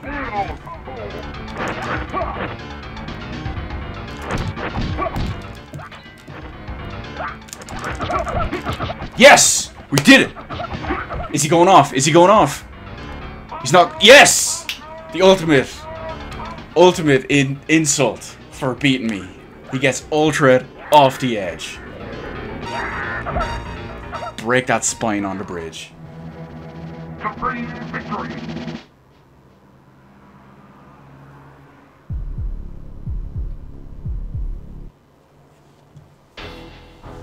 Fulgor. That's one thing you'll notice about the. Yeah, that was a bit. There was some clenching going on there. But that's one thing that's really cool about games at the end of lifespans of consoles, especially with the Super Nintendo, because a lot of the stuff just looks so good on it as it is. What they could manage to pull out and squeeze out with it is just kind of ridiculous. In a good way.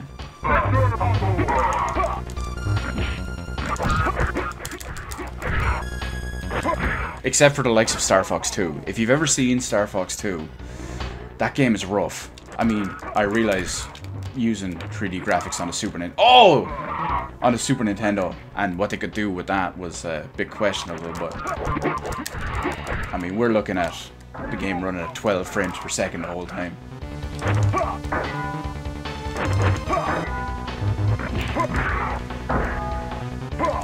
Come on, Fulgor.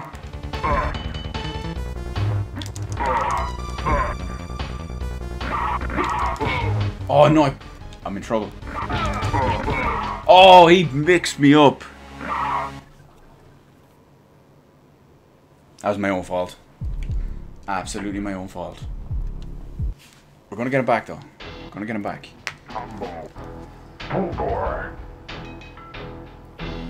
So you just unlock Star Fox 2. So you will see very soon. I mean, yeah, it looks a bit better than Star Fox 1. But you see the performance hit, and I realize because of the Super FX chip, you know, trying out 3D graphics was kind of cool and whatnot. What is he doing to me? Fulgor's whooping my ass. I'm playing this on an actual Super Nintendo cartridge, Kuroda. It's my actual legit old school Super Nintendo cartridge on an analog Super NT.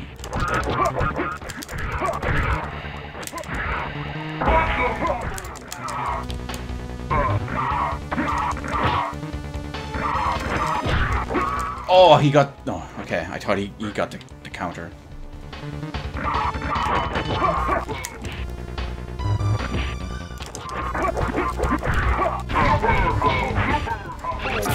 Oh no! I thought he had me when he. Oh no! Fuck! Fuck! I didn't realize that was my second life bar.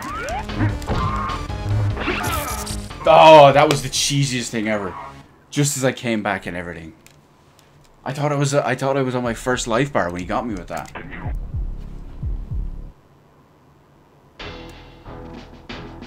Combo. Fulgor. Yeah, original hardware is always my preferred way to go. Obviously, I use the Super NT over a regular Super Nintendo now that I got one, simply because it's a little bit easier to use and it gives an overall like better picture for me and the stream. And because I have a decent library of actual cartridges, I can play, you know, nice amount of stuff and all on here. How many SNES games do I have? I'd say I'm at about 30 or 40. I haven't fully counted, but I'd say I'm just quickly off the top of my head, probably about 30 or 40.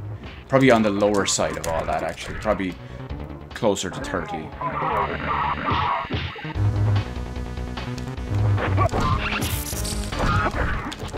Payback is a motherfucker, Fulgore.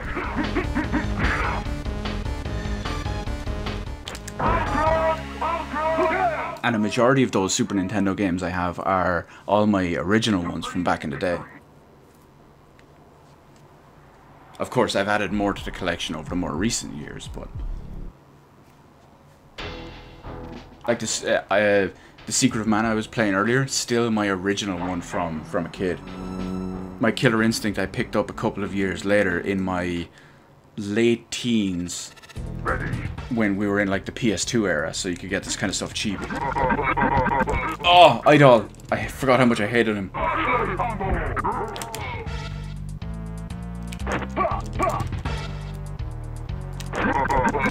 He just counters everything I do.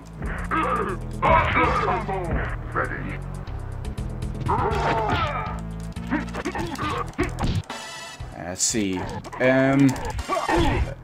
When it comes to any gems on the Super Nintendo, that's really... oh my god, that's our first combo breaker of the stream. When it comes to... what? How did he... oh, he must have interrupted my move. I'm gonna finish this round before I try to finish my sentence. Because he's just interrupting me the whole time. Oh, I'm back! I'm back! We were pulling it back here, hang on. Can we do this? No, we can't. But when it comes to gems on the Super Nintendo, it's usually a matter of opinion, simply because it's down to genre. When you think of, you know, a genre of games, there's certain gems when it comes to platformers, when it comes to fighting games, when it comes to RPGs. But off the top of my head, I wouldn't know if I'd call any of them gems, even though they're some of the more well-regarded games. Like I'm talking Final Fantasy. Well, it depends. If let's just call it Final Fantasy 2 and 3 on Super Nintendo. Mario RPG. Secret of Mana, Illusion of Time, Terranigma. What else have we got? Wow, I can't even do any damage to this guy. He's annoying the crap out of me. Donkey Kong Country 1. Let's see. I've Link to the Past as well, actually. Yeah, that's in there too. Super Mario Kart. How does my Super Mario Kart SNES cartridge still work, including the original 90?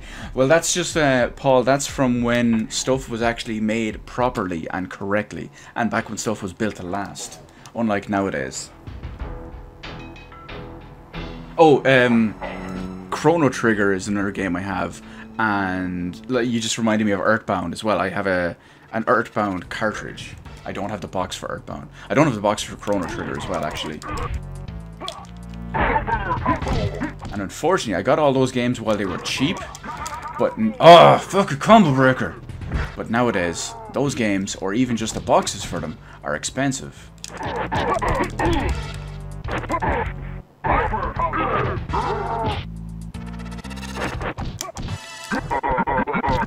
What? I was blocking! I was holding backwards! Okay. Apparently I can't roll under that.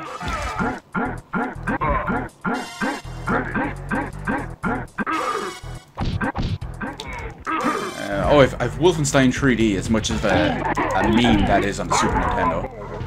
I'm just trying to think of any other ones that would... I've got a couple of Japanese Super Famicom games, actually.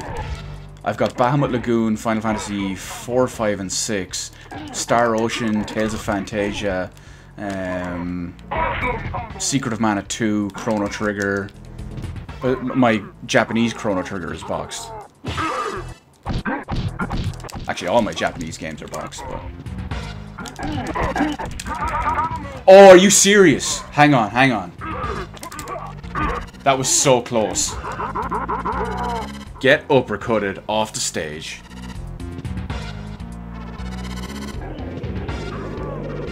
Oh, I have Super Metroid as well, actually. Quality or quantity? Sounds like I have some goods. It's a little bit of both. I find that a decent amount of the Super Nintendo games I have are, like I said, from when I was a kid. So I do have some questionable titles in there too. I've got stuff like Goof Troop. I've got Troddlers. I have Claymates. That's it, not Clay Fighter. So I mean, some of those are a bit more questionable, but there's still. I have Super Punch Out as well. Actually, how am I forgetting that? See all the issues the games had. A lot of people overlook the issues, Wolf, because many of the games were just so good that, you know, you could overlook them. I never mentioned Mickey's Magical Quest when Capcom SNES games took no prisoners. You want to know what's really funny, Paul? You mentioned, obviously, Mickey's Magical Quest there. Do you know what I actually did? When I went up to get this game, to get Killer Instinct, because my games are in alphabetical order, the game I initially reached for was actually Mickey Mania. And then I said, no, you know, Killer Instinct is one game to the left. I'll get that. So you know what I'm going to do? Because we just finished Killer Instinct, I'm going to go get Mickey Mania. So be right back in about 30 seconds yet again. We're going to get some Super Nintendo Capcom. Wait, was it Capcom? I don't know if that one was Capcom. We find out when we turn it on. Be right back anyway for another adventure for Mickey Mania.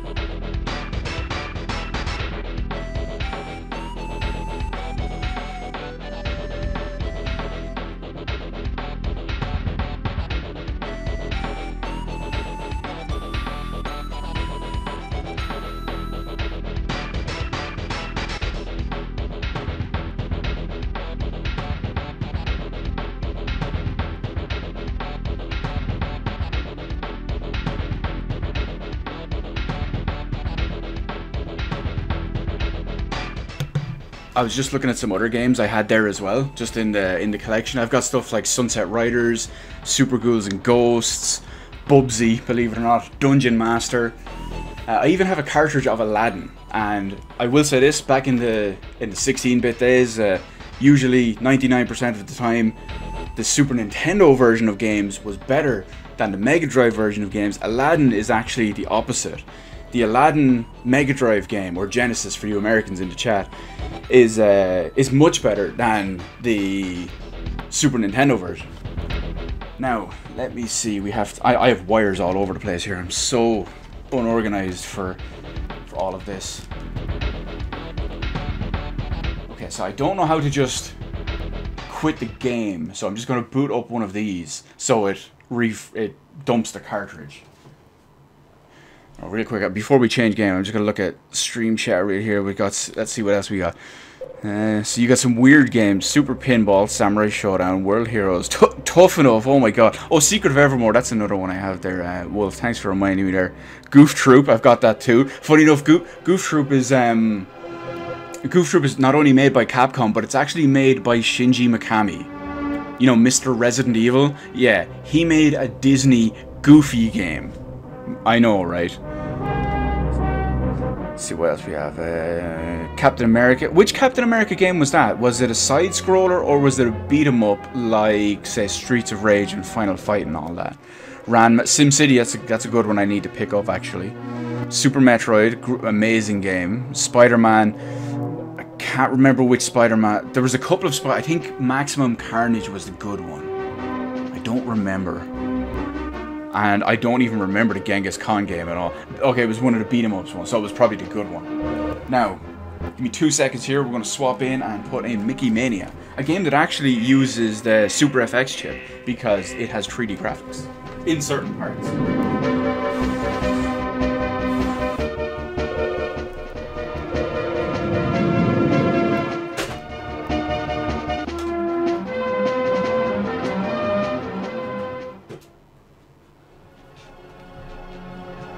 I will say the only thing I don't like about the Super NT, well actually there's 2 things I don't like about the Super NT.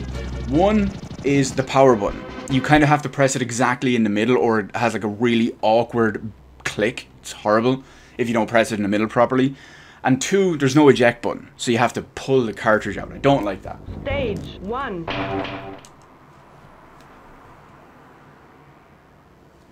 Oh wow, here we have, no, okay, this one's not made by Capcom. We have a Sony game on the Super Nintendo. Of course, this was pre-Nintendo screwing over Philips and Sony on the CD thing, so the whole other story there.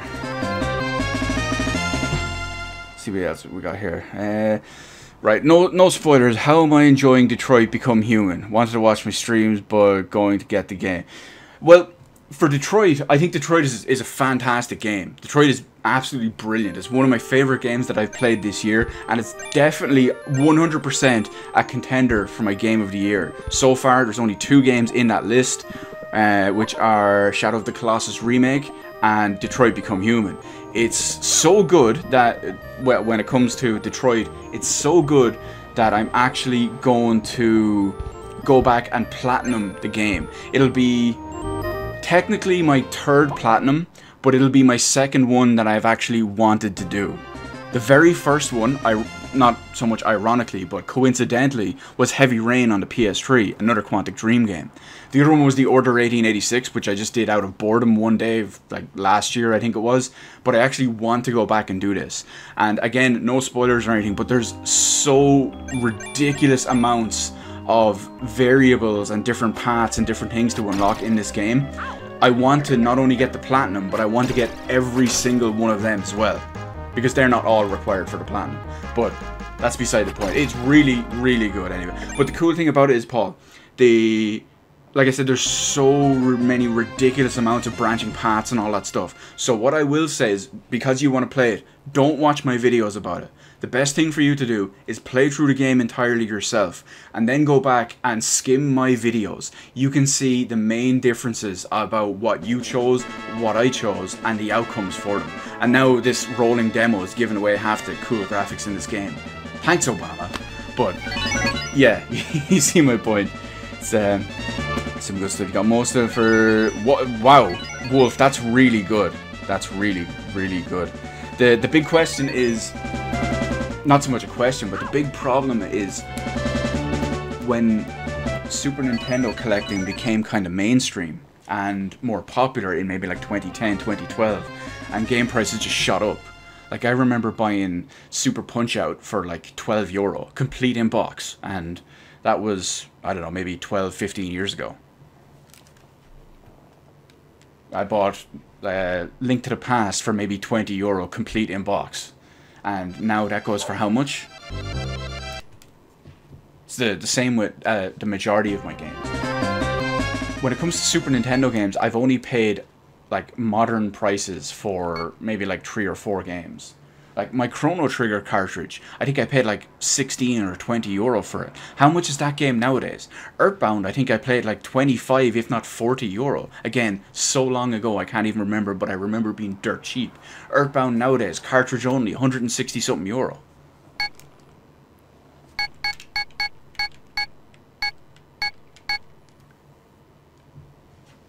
That's the problem nowadays, unfortunately. It's all got kind of cool and whatnot. See, have I had to blow a cartridge since using the Super NT? What I do is, it's more of a habit at this point. Whenever I take a cartridge out of a box, I blow on it by default, just because it's ingrained into me at this point for for stuff like that. I have had instances where I'd blow the cartridge, put it in the Super NT, and it wouldn't work. Take it out, blow it again once or twice, put it back in, it would work. So, I mean, it still works there. My condolences on selling your PS1 collection, Wolf. That can be rough if you look back on it in you know, like if you sell it off and then you look back and want, wow, I really wish I didn't do that. That can be rough. So where am I? Why am I just sitting here on the menu? We need to be playing through this fantastic game before we... I mean, we can talk as we go. Oh my god, Corey, you bought Turtles in Time for $6 American. Holy shit. And Super Castlevania 4 as well. Oh my god, you're so lucky. Like, let me give you a comparison. There's very... Oh no, the music stops it. Well, let me see if I can just stand here. There we go. Because we need the music while we do this. The Super Castlevania 4 is like 80 or 90 euro cartridge only here. Now that's roughly about the same price in dollars, maybe a little bit more as a conversion. And like Turtles in Time, you're talking about 100 euro or so for just the cartridge. Hey look, it's Steamboat Willie. Technically the very first ever appearance of Mickey Mouse.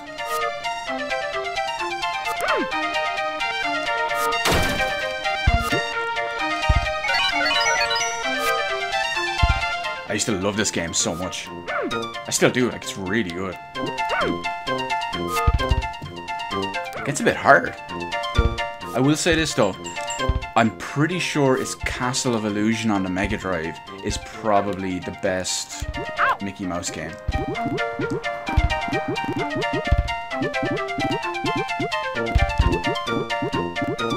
But that music though, and the animation. Oh no, Corey, you don't want to pick up Dracula X. Not on the Super Nintendo anyway. You want to get Rondo of Blood on the TurboGrafx CD. Or the PC Engine CD. Because Japanese. Yeah, PC Engine CD, there you go. Dracula X is the butchered version.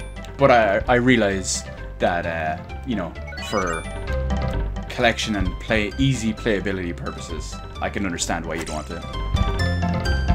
I'm just being facetious. Because that's what I do.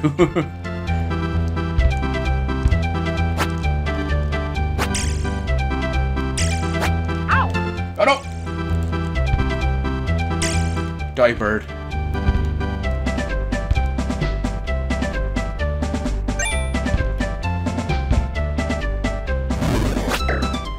It's Pete! Wait, that's Pete, isn't it?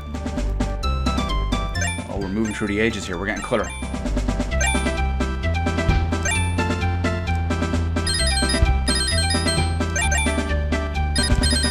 Uh-oh! Don't fall, Mickey.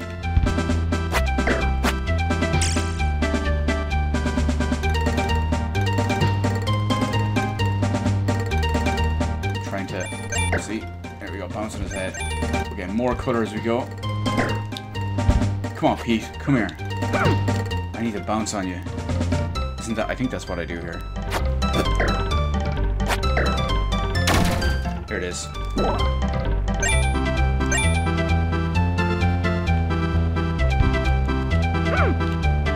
I gotta be careful. 3D boxes, guys. Watch. If you watch closely, those are 3D boxes.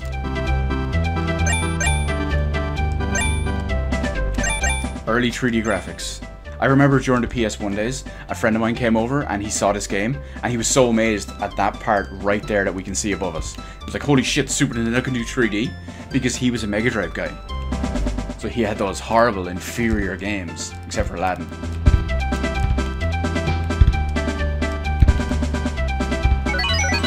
Of course, the Mega Drive had great games as well.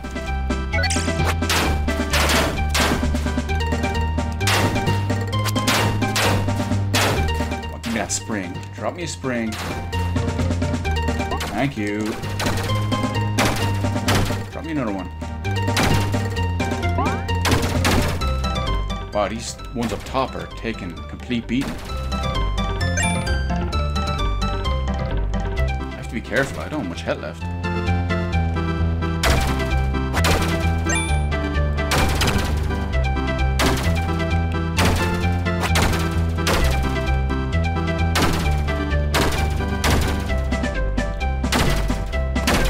Right, one more. I think we only have one hit on it. We're good. Oh, two, one more. Okay, now it should be one more.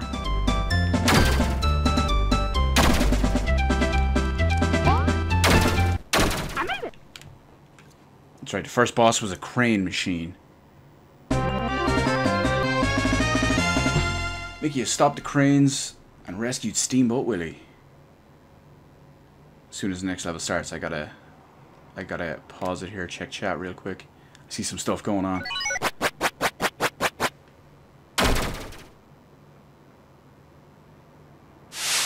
I still remember a really cool secret on this level. The Mad Doctor. We get to go through the ages from a lot of the classic Mickey Mouse stuff, a lot of classic Disney stuff. Come on, come on, come on. This needs to... Okay, here we go. Now I can get the chat. So, let's see. Q-tip should be in any SNES owner's cleaning arsenal. Yes, don't worry. I have a bunch of cleaning stuff for all of that. You paid £45 new in the 90s. Well, that's pretty good. I mean, that's going rate back then, at least, anyway. So hopefully you still have Turtles in Time, because I mean, Turtles in Time is amazing. I played Turtles in Time Reshelled just the other day on the 360 because, well, I needed footage for stuff, but it's not the same as the original. The arcade version, though, is still the pinnacle of Turtles games. Have I played Castlevania Bloodlines for the Sega? Yes and no. I haven't played it recently. I played it a long time ago, and I never finished it. But you see a lot of people playing it online, and I watch a lot of people play retro games. Well, not a lot, but I watch some long plays and some people play retro games. And Castlevania Bloodlines is a very popular one. I love some of the effects in that game, because even though it wasn't as powerful as the Super Nintendo, you had stuff along the lines of in Bloodlines, when it had all the water coming up and down and with the reflections in it, that was beast. You had the thing that looked like it was VSync turned off and screen tearing everywhere. That was beast as well. So they could do some serious stuff. My friend at Blast Processing, he was just totally made up. Yeah, I'm a Mode 7 guy with a Super FX chip built in right into my head. He was Blast Processing. He didn't exist. That's why he was unfortunate and didn't know any of that good stuff.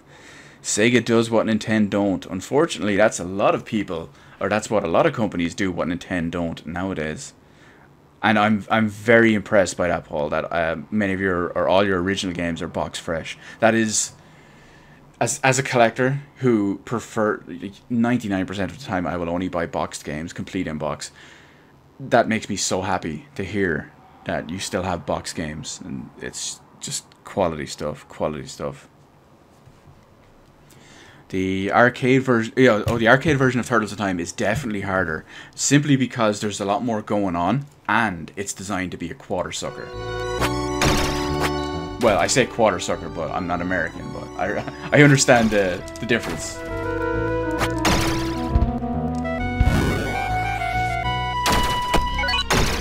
I always love the skeletons and the ghosts in this level. Oh no, Lonesome Ghost is much later.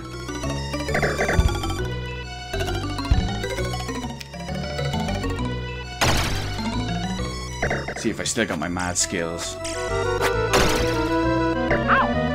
Apparently not. Ow. Oh, what? Oh, my health carried over from the last level. Never mind. Turtles in Time is something I would absolutely love for the arcade to actually own. The problem is the cabinet was so amazing, and Teenage Mutant Ninja Turtles was such a big part of my childhood. I'd actually want the 4-player yellow specific version of the cabinet, not just a board that I can put into my my main, or not my main cab, my JAMA cab.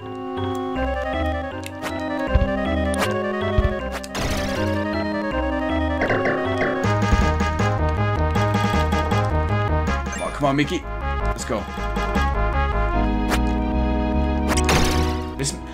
The animation and stuff in this is so good, it makes me want to go back and watch a bunch of the old Mickey Mouse stuff. Except for Fantasia. I'm kind of like half terrified of Fantasia.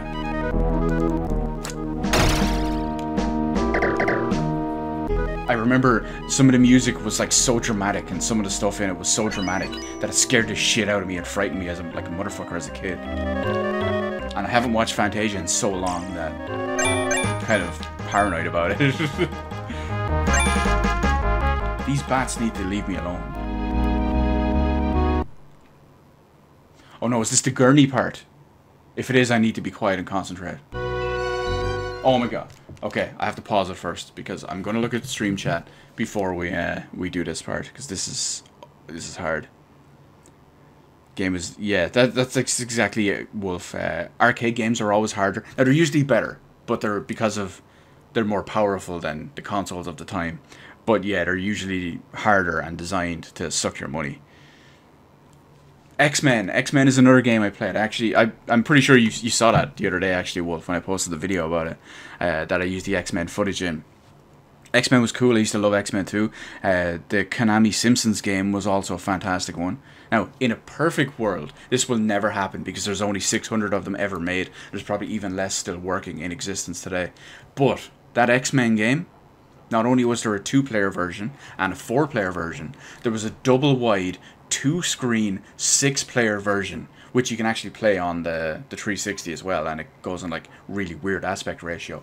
But I would absolutely kill for one of those machines. Unfortunately, it's not going to happen. Now, having said all that, I have to pay very close attention to this part because it's difficult. So give me like a minute to get by this, and we'll get back to shooting the shit and talking all sorts of retro goodness.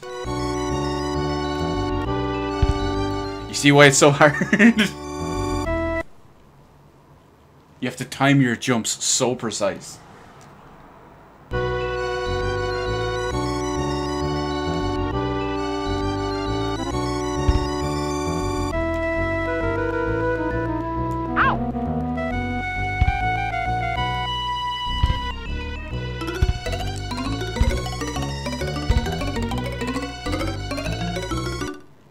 Okay, we got it. I think this is back to a normal one now.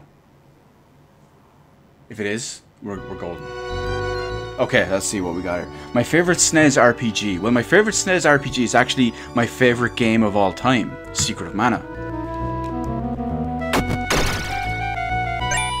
Which we actually played on stream here earlier. I don't know if you joined after that,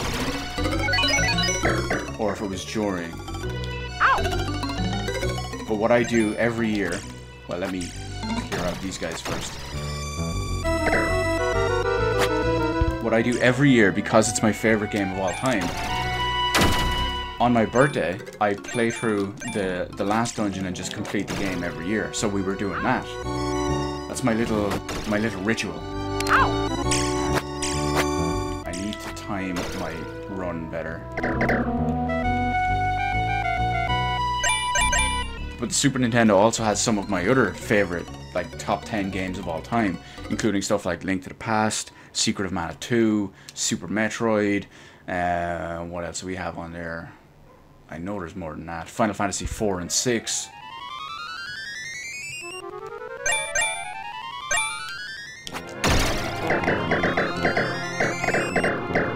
Now, this is tricky, especially with no health.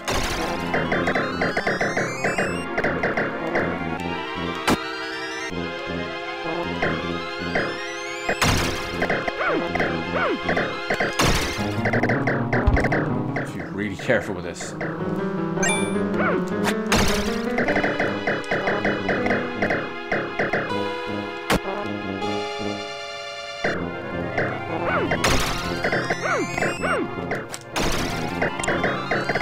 Come on, Mickey, jump.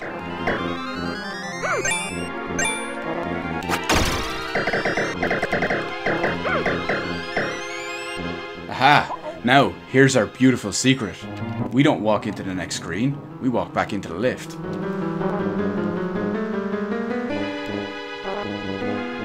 And what do we have in here?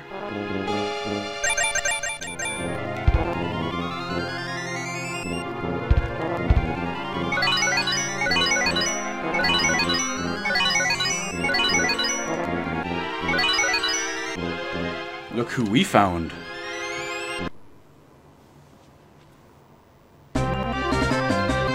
We found Mad Dr. Mickey, but he didn't stay for long.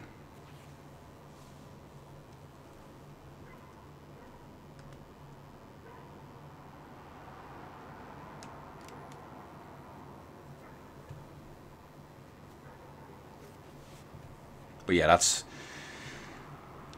why I love the Super Nintendo so much. JRPGs and RPGs are my favorite genre, and the Super Nintendo was just like pretty much the pinnacle of them.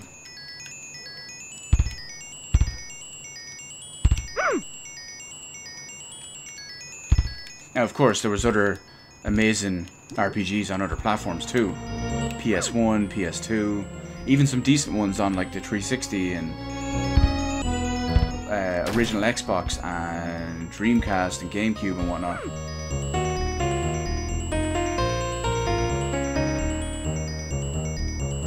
But I always have a soft spot for the Super Nintendo ones. I mean, they're generally critically acclaimed and received as the best ones ever for a reason. And this is why you always believe in the power of science, by the way, guys. You add 3 different color chemicals in, light it up, and then stuff happens.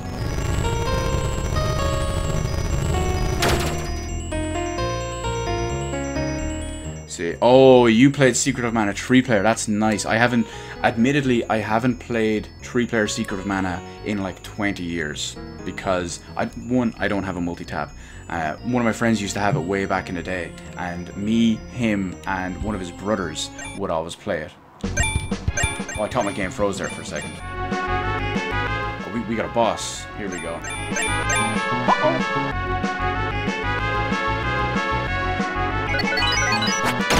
What's he going to do with Pluto in the back? It's like Pluto plus... No, we gotta be close. Bullet hell. This is the Dark Souls of Mickey Mouse games.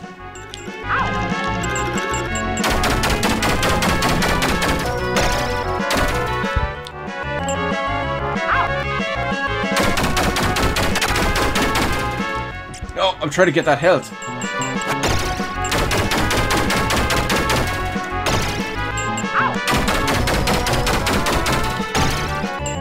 Oh, we got him. We got him. There's Pluto. Poor guy. See what else we got in here. So yeah, oh yeah, see, you see exactly my point. Games like Chrono Trigger, Super Mario RPG, the Final Fantasy games, so ridiculously good. Like the quality of basically everything in all of those games, like the visual quality, the graphical style, the sprite artwork, the music, the gameplay, the mechanics, everything was just so amazing in them all. So good. It's such a great time. Unfortunately, well, hopefully we'll get a translated version of the collection with Secret of Mana 1 and 2 and Final Fantasy Adventure, maybe announced this year. Hopefully, but we can dream. And yes, the sprites in this game are absolutely gorgeous. That's some of the... I guess we can put some of that down to how good Disney artwork actually is.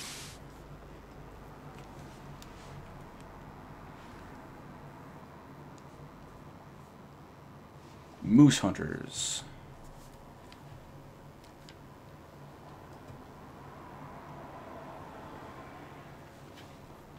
It's funny, I really only intended to play for like half an hour and just do the Secret of Mana part. And then, you know, I'm having fun, I'm not going to stop.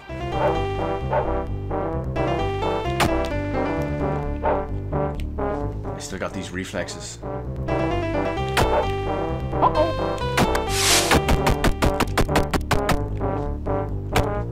I may be an old man, but I still got it.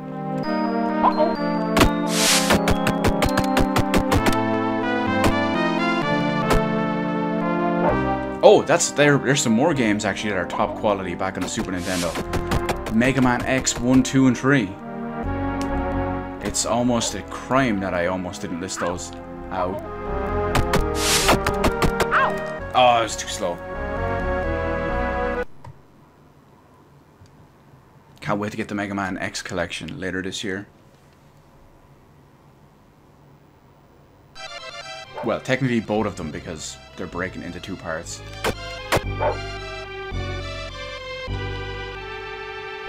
And those are some expensive games nowadays. Ow! Oh, I thought I would get the invincibility frames.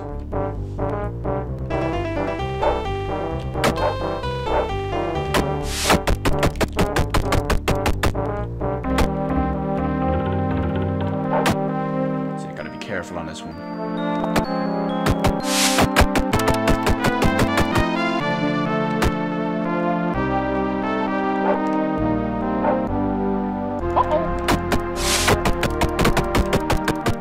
I jumped that one too early.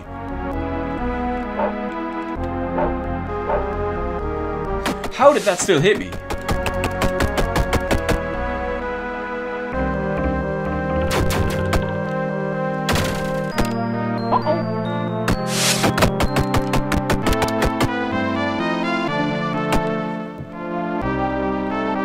Music is still so good. Oh, look who's hidden in the bushes. We know you.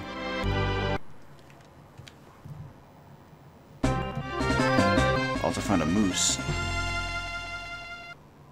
Oh, of course, the Mario games go without saying. Super Mario World in particular, because, you know, we're talking about Super Nintendo. Yoshi's Island is great. That's a game I still need to add to my collection. It's on the SNES Mini, but I still want an actual cartridge for it. The problem is it's about 90 to 100 euro box these days, so... These super graphics, guys. Ahead of its time.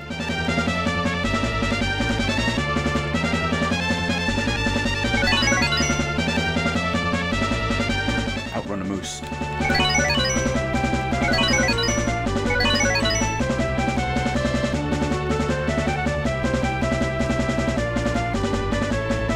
Got this.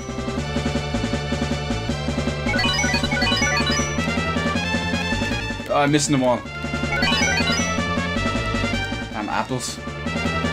Mice even eat apples.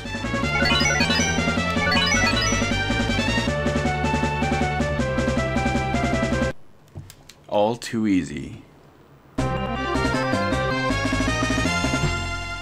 One thing that I found really disappointing about, I can't even say about Yoshi's Island, because it's only if you look at the, I think it's the DS port, or, is it DS or GBA port? I don't remember which one it was on. But they really butchered the graphical style. It looked so cool in the Super Nintendo version, but then they just made them like basic 3D models in the, I think it was a DS version. I don't remember if it was DS or GBA, but...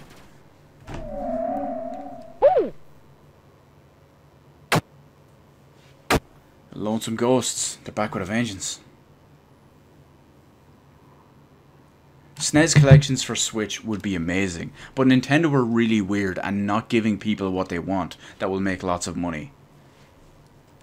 It's like the Virtual Console. Where is my Virtual Console? I know they've said it's not happening, which is extremely disheartening. Now, we're still seeing a couple of companies release very select games and whatnot.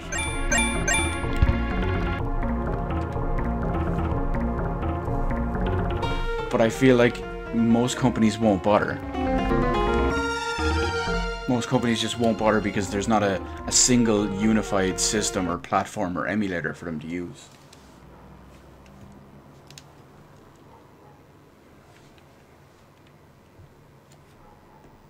And then you've got the whole Nintendo Switch subscription service. Woohoo! 20 euro a year to play a handful of NES games that no one wants. No, you know, I shouldn't say that no one wants, because let's be fair. There's like 2 or 3 games that everyone wants. Mario Bros. 1, Mario Bros. 3. Maybe that's about it. Oh no, you trolls.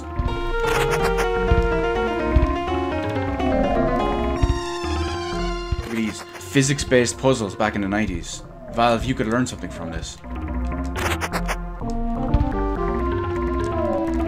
Oh, I fell off it. Okay, I gotta get this.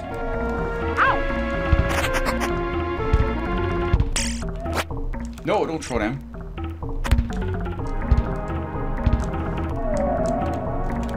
Ow! You dirtbag. No, I'm dead. He got me trapped.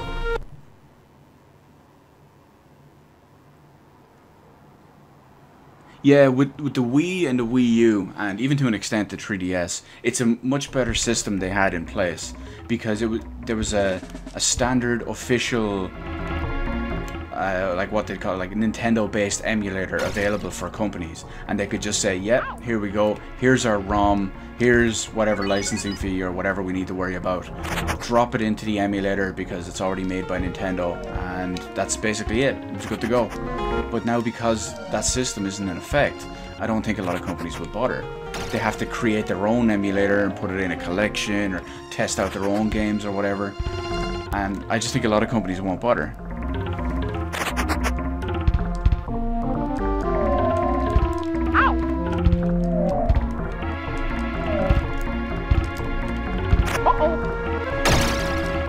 Ah, worst possible time for that to happen. How did I fall through that game? Why are you doing this to me?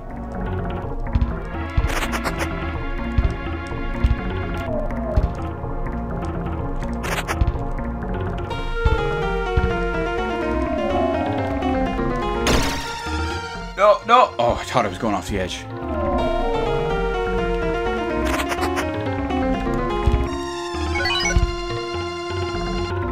I have to try to get back across.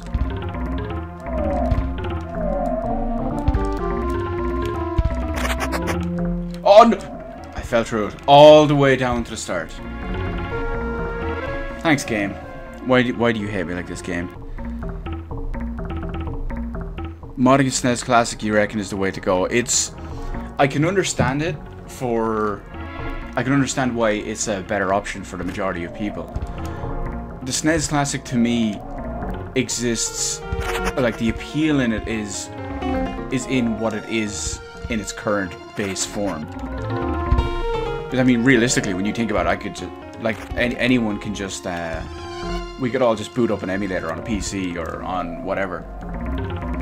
But the fact that it's a Nintendo official release product and it's put out in the way it is, that's what appeals to me from it.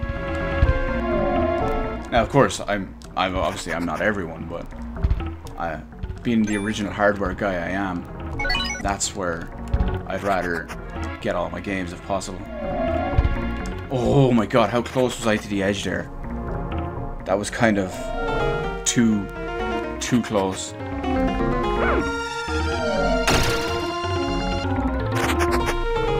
on, we can make it up.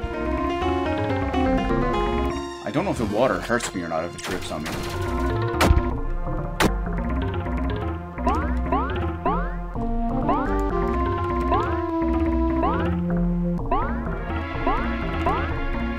All these big fancy 3D graphics of stuff bouncing, rotating back and forth.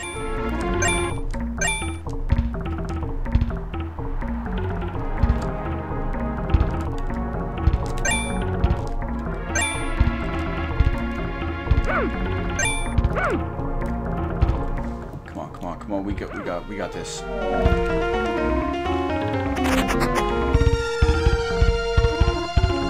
No, Ghost, why? Why are you appearing on me when I need to run? They hate me.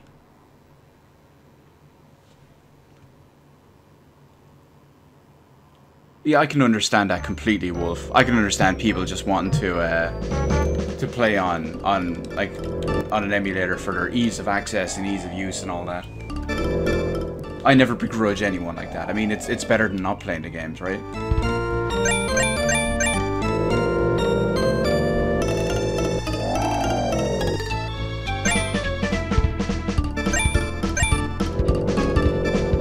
Just because the way I always look at it is just because I'm an original hardware guy, I'm never going to fault anyone for not being an original hardware person.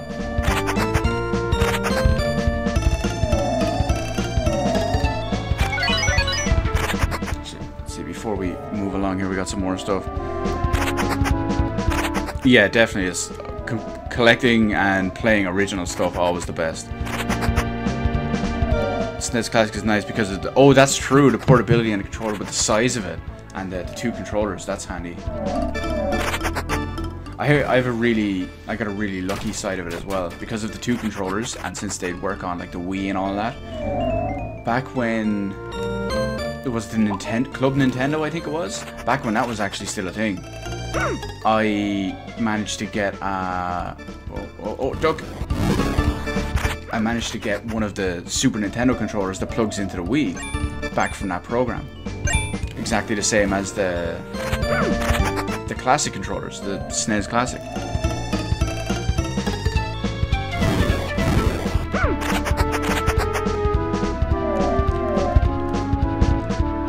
And because it's so easy to mod and add basically every Super Nintendo game onto it, that can be a nice easy access and easy appeal for anyone who's not like a super hardcore like actual cartridge collector. A small little thing just like that, just with all the games on it. Easily plug in two controllers, you're good to go. Runs off basically any USB power supply.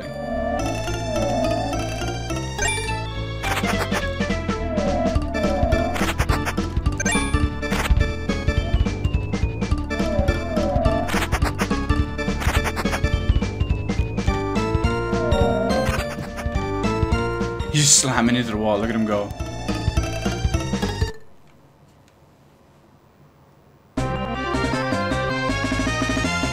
Poor lonesome ghost Mickey.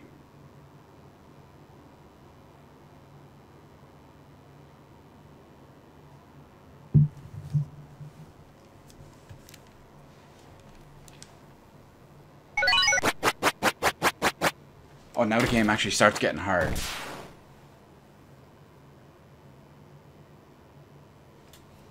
Oh wait. No, I don't think it starts getting hard yet. I think it's Prince and the Pauper where it starts getting hard. Which I think is the last level.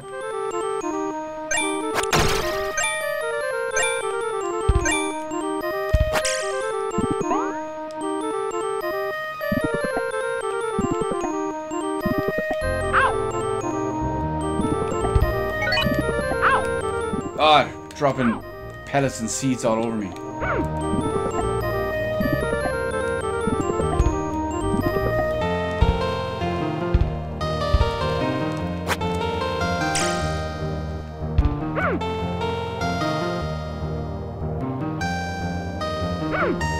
It's gross plants.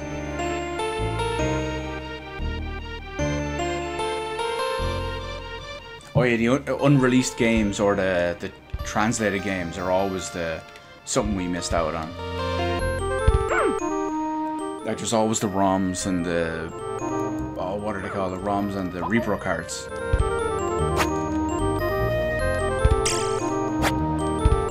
Like I'd never have got to play games like Bahamut Lagoon or what's the other one? The big one, Secret of Mana 2.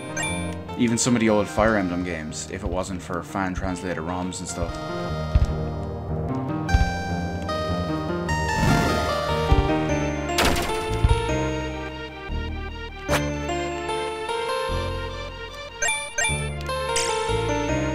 Go away, mosquito.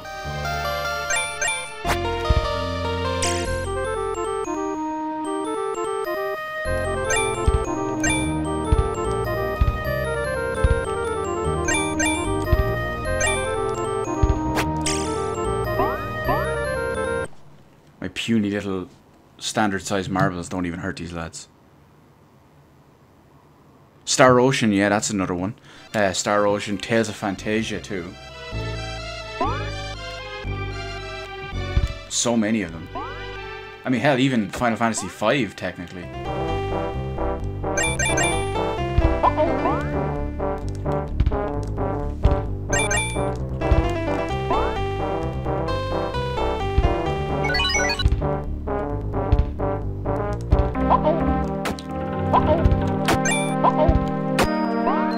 Oh no! I missed my jump.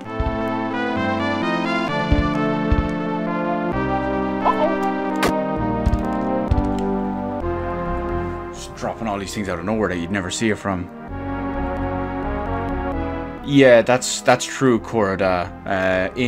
Here in Europe as well as Japan got Terranigma. I got my copy is PAL.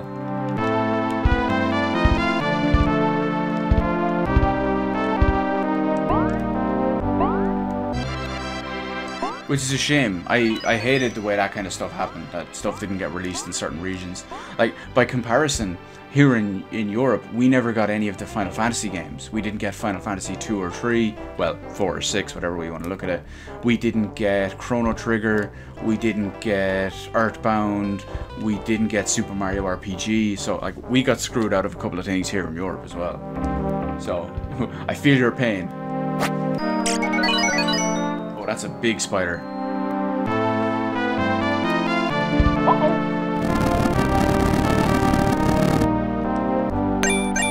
I probably shouldn't have jumped off that. Then again, I might have made it.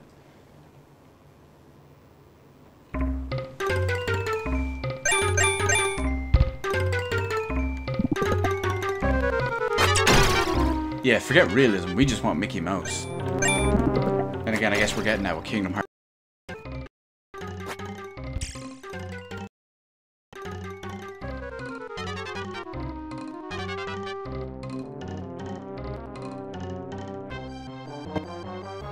I see you freaking out there. Okay, my stream software decided I want to be all messy for a second. Hopefully it's fixed now.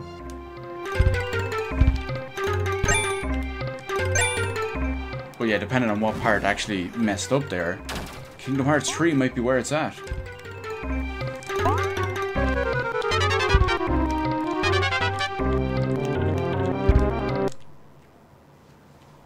Time to climb a beanstalk.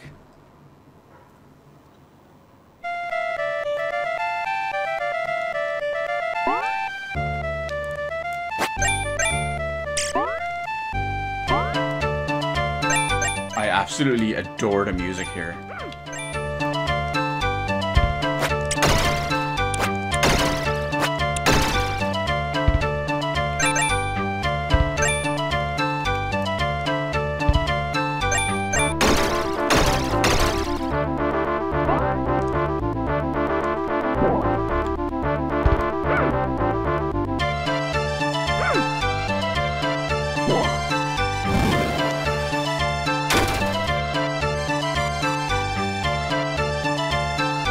Yeah, we missed a lot of the quality RPGs, which was really disheartening and disappointing. Obviously, we got them years later, and you know, imports and stuff. But yeah, we missed a lot of them, which was horrible. Especially because back in the day, as a kid, they actually showcased a lot of them in the official Nintendo magazine. I realized in America, you guys had Nintendo Power. We had the official Nintendo magazine. We didn't have Nintendo Power. But they actually showcased them. I remember there was one issue that I actually used to have that Chrono Trigger was all over the front of it, and there was like a big 10-page article about Chrono Trigger, including right in the middle of the entire thing. There was a 2-page full spread that was nothing but the Millennium Fair map, and it was all in gorgeous 16-bit pixel art lifted straight from the game, and that game never came out over here. I was absolutely raging. In fact, Chrono Trigger is actually the reason I imported an American SNES back in the day. I imported that game, Chrono Trigger, and at the same time I imported a US SNES to play it. I didn't have a, what do we call them, a regional locker cartridge at the time. I got one eventually, but... Now here we go, the hardest level in the damn game, which is also exceptionally long.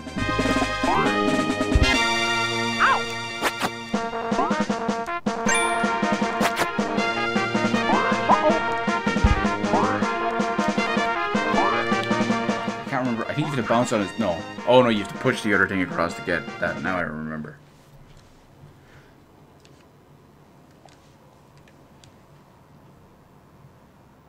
We got it. We got it.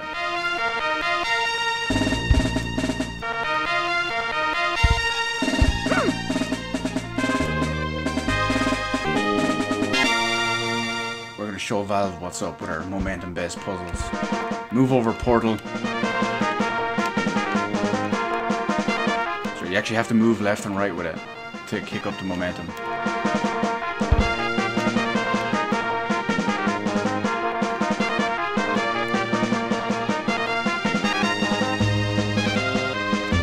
Think of how advanced something like that was back in the Super Nintendo days.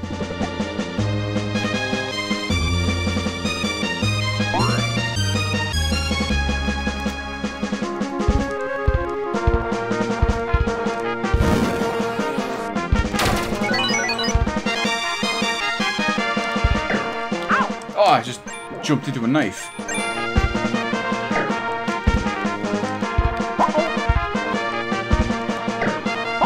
And again, okay, we're gonna ignore that. Well, that's bad. I'm stuck in between a rock and a hard place. Or between a dagger and a crossbow. Yes, Kuro, it actually is. Well, hang on, let me see what time it is. Yes, it is. It's still my birthday for 36 more minutes. That's why I was doing the... Well, that's why I originally started the stream as my, like, quick Secret of Mana run-through. Just to finish the last bit, like I do every year. But then it kind of... Well, people came in. People were shooting the shit with me. We were talking about old school stuff. So naturally, I was going to keep going.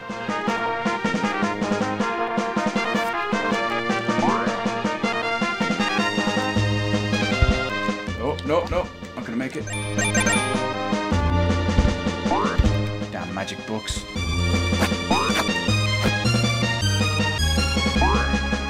Well, thank you, Kura. I appreciate that. Ah, I got done by an arrow.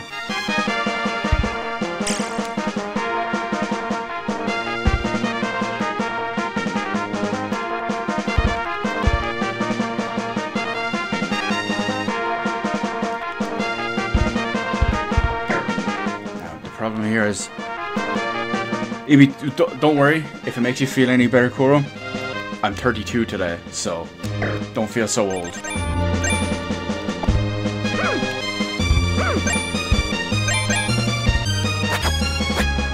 But all that means is you grew up in the best era of games. That's all that means.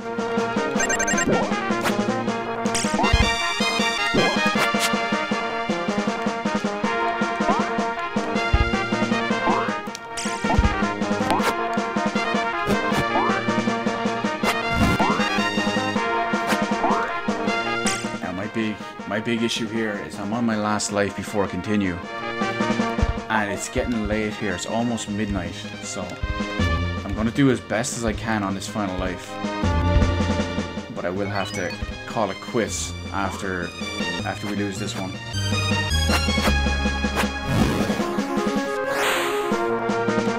And right as I say that, a 3D vase falls on me. Oh, hell yeah. SNES is always the best. Anyone, yourself included, can always just come in here, talk SNES random stuff at any time, and, well, you've seen how much I never shut up about it. It's the best there is, the best there was, and the best there ever will be.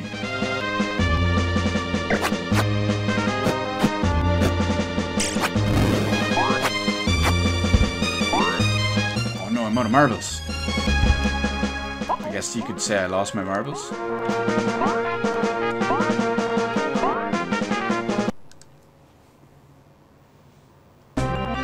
Pauper Mickey has been found. The prince is held in the dungeon. So we gotta get dungeon 1. And then I think there's a boss. It's been so long.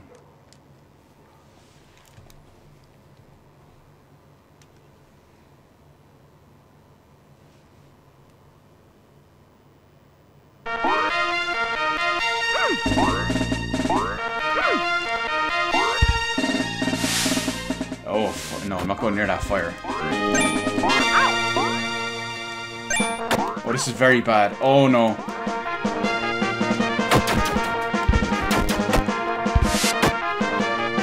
I don't know if I can make this jump.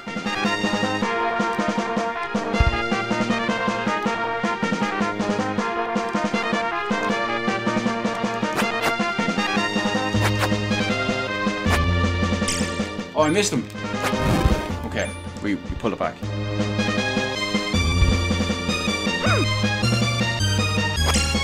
That's not gonna work. Let's see what we got.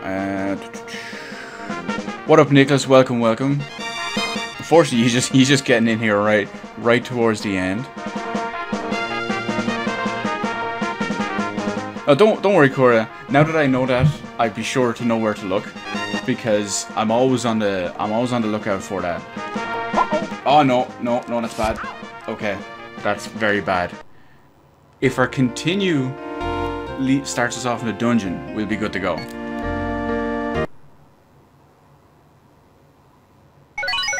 Oh no, I think we're back at the start.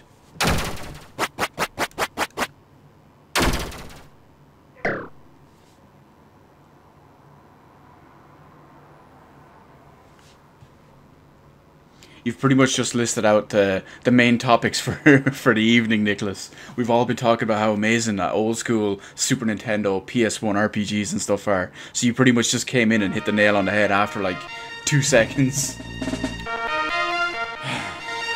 Okay. Unfortunately, because we're back at the start of the level, I am gonna leave it here. Let's wonder, do we have any cheat codes for the game? Oh no, you have to enable them, or you have to enter them manually.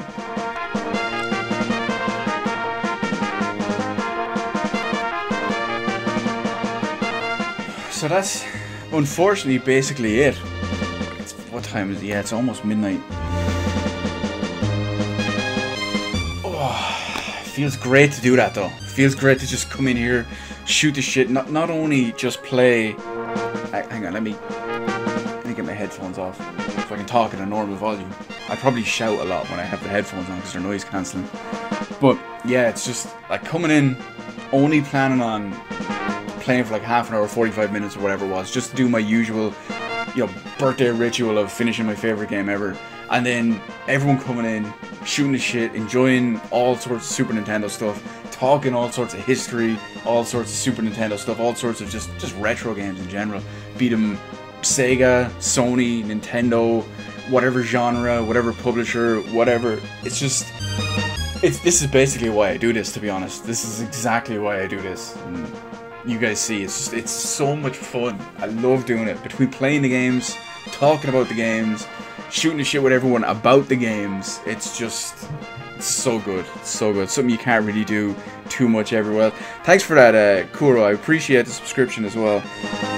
I didn't actually get it. That's weird. Usually I get notifications for it, and I'll actually thank the people for it, but it didn't pop up, so I didn't notice it. But since you mentioned it, obviously, thank you for that. Let's see what else we got. It's the best. You don't. Yeah, don't worry, Nicholas. Don't worry. We're all biased on this. We're all biased. You know, you could even say we're not biased, because they're clearly the best games there are. They're clearly the best platformers. They're clearly the best beat 'em ups. They're clearly the best fighting games. They're clearly the best RPGs. They're clearly the best side-scrolling shooters. They're clearly the best everything. So it's not being biased when they're actually the best, right? That's how it works. Oh, the bell with the YouTube shenanigans, yeah. Even though you've turned that on, which obviously I appreciate even more. Well, let's look at it this way. It's YouTube in 2018. You'll be lucky to get a notification for a video or a notification for a live stream or whatever it is. But it is what it is anyway. But anyway, I am going to leave it here for the evening. And so just before we go, I want to thank everyone who came out, joined this for me, because not only did it make it better doing all of this, playing these games, hanging out with everyone, talking shit, talking about the good times, talking about the good games, why we love them, what we love about them, and just what we love, but it makes it even better because you guys helped me out on my birthday. I realize I'm plugging that a little bit, but hey, it comes once a year, so I'm just gonna, it made it even better. That's all I can say. So once again, thank you every one of you for coming out here, joining, shooting the shit with me, spending the well, not the afternoon, but the evening with me.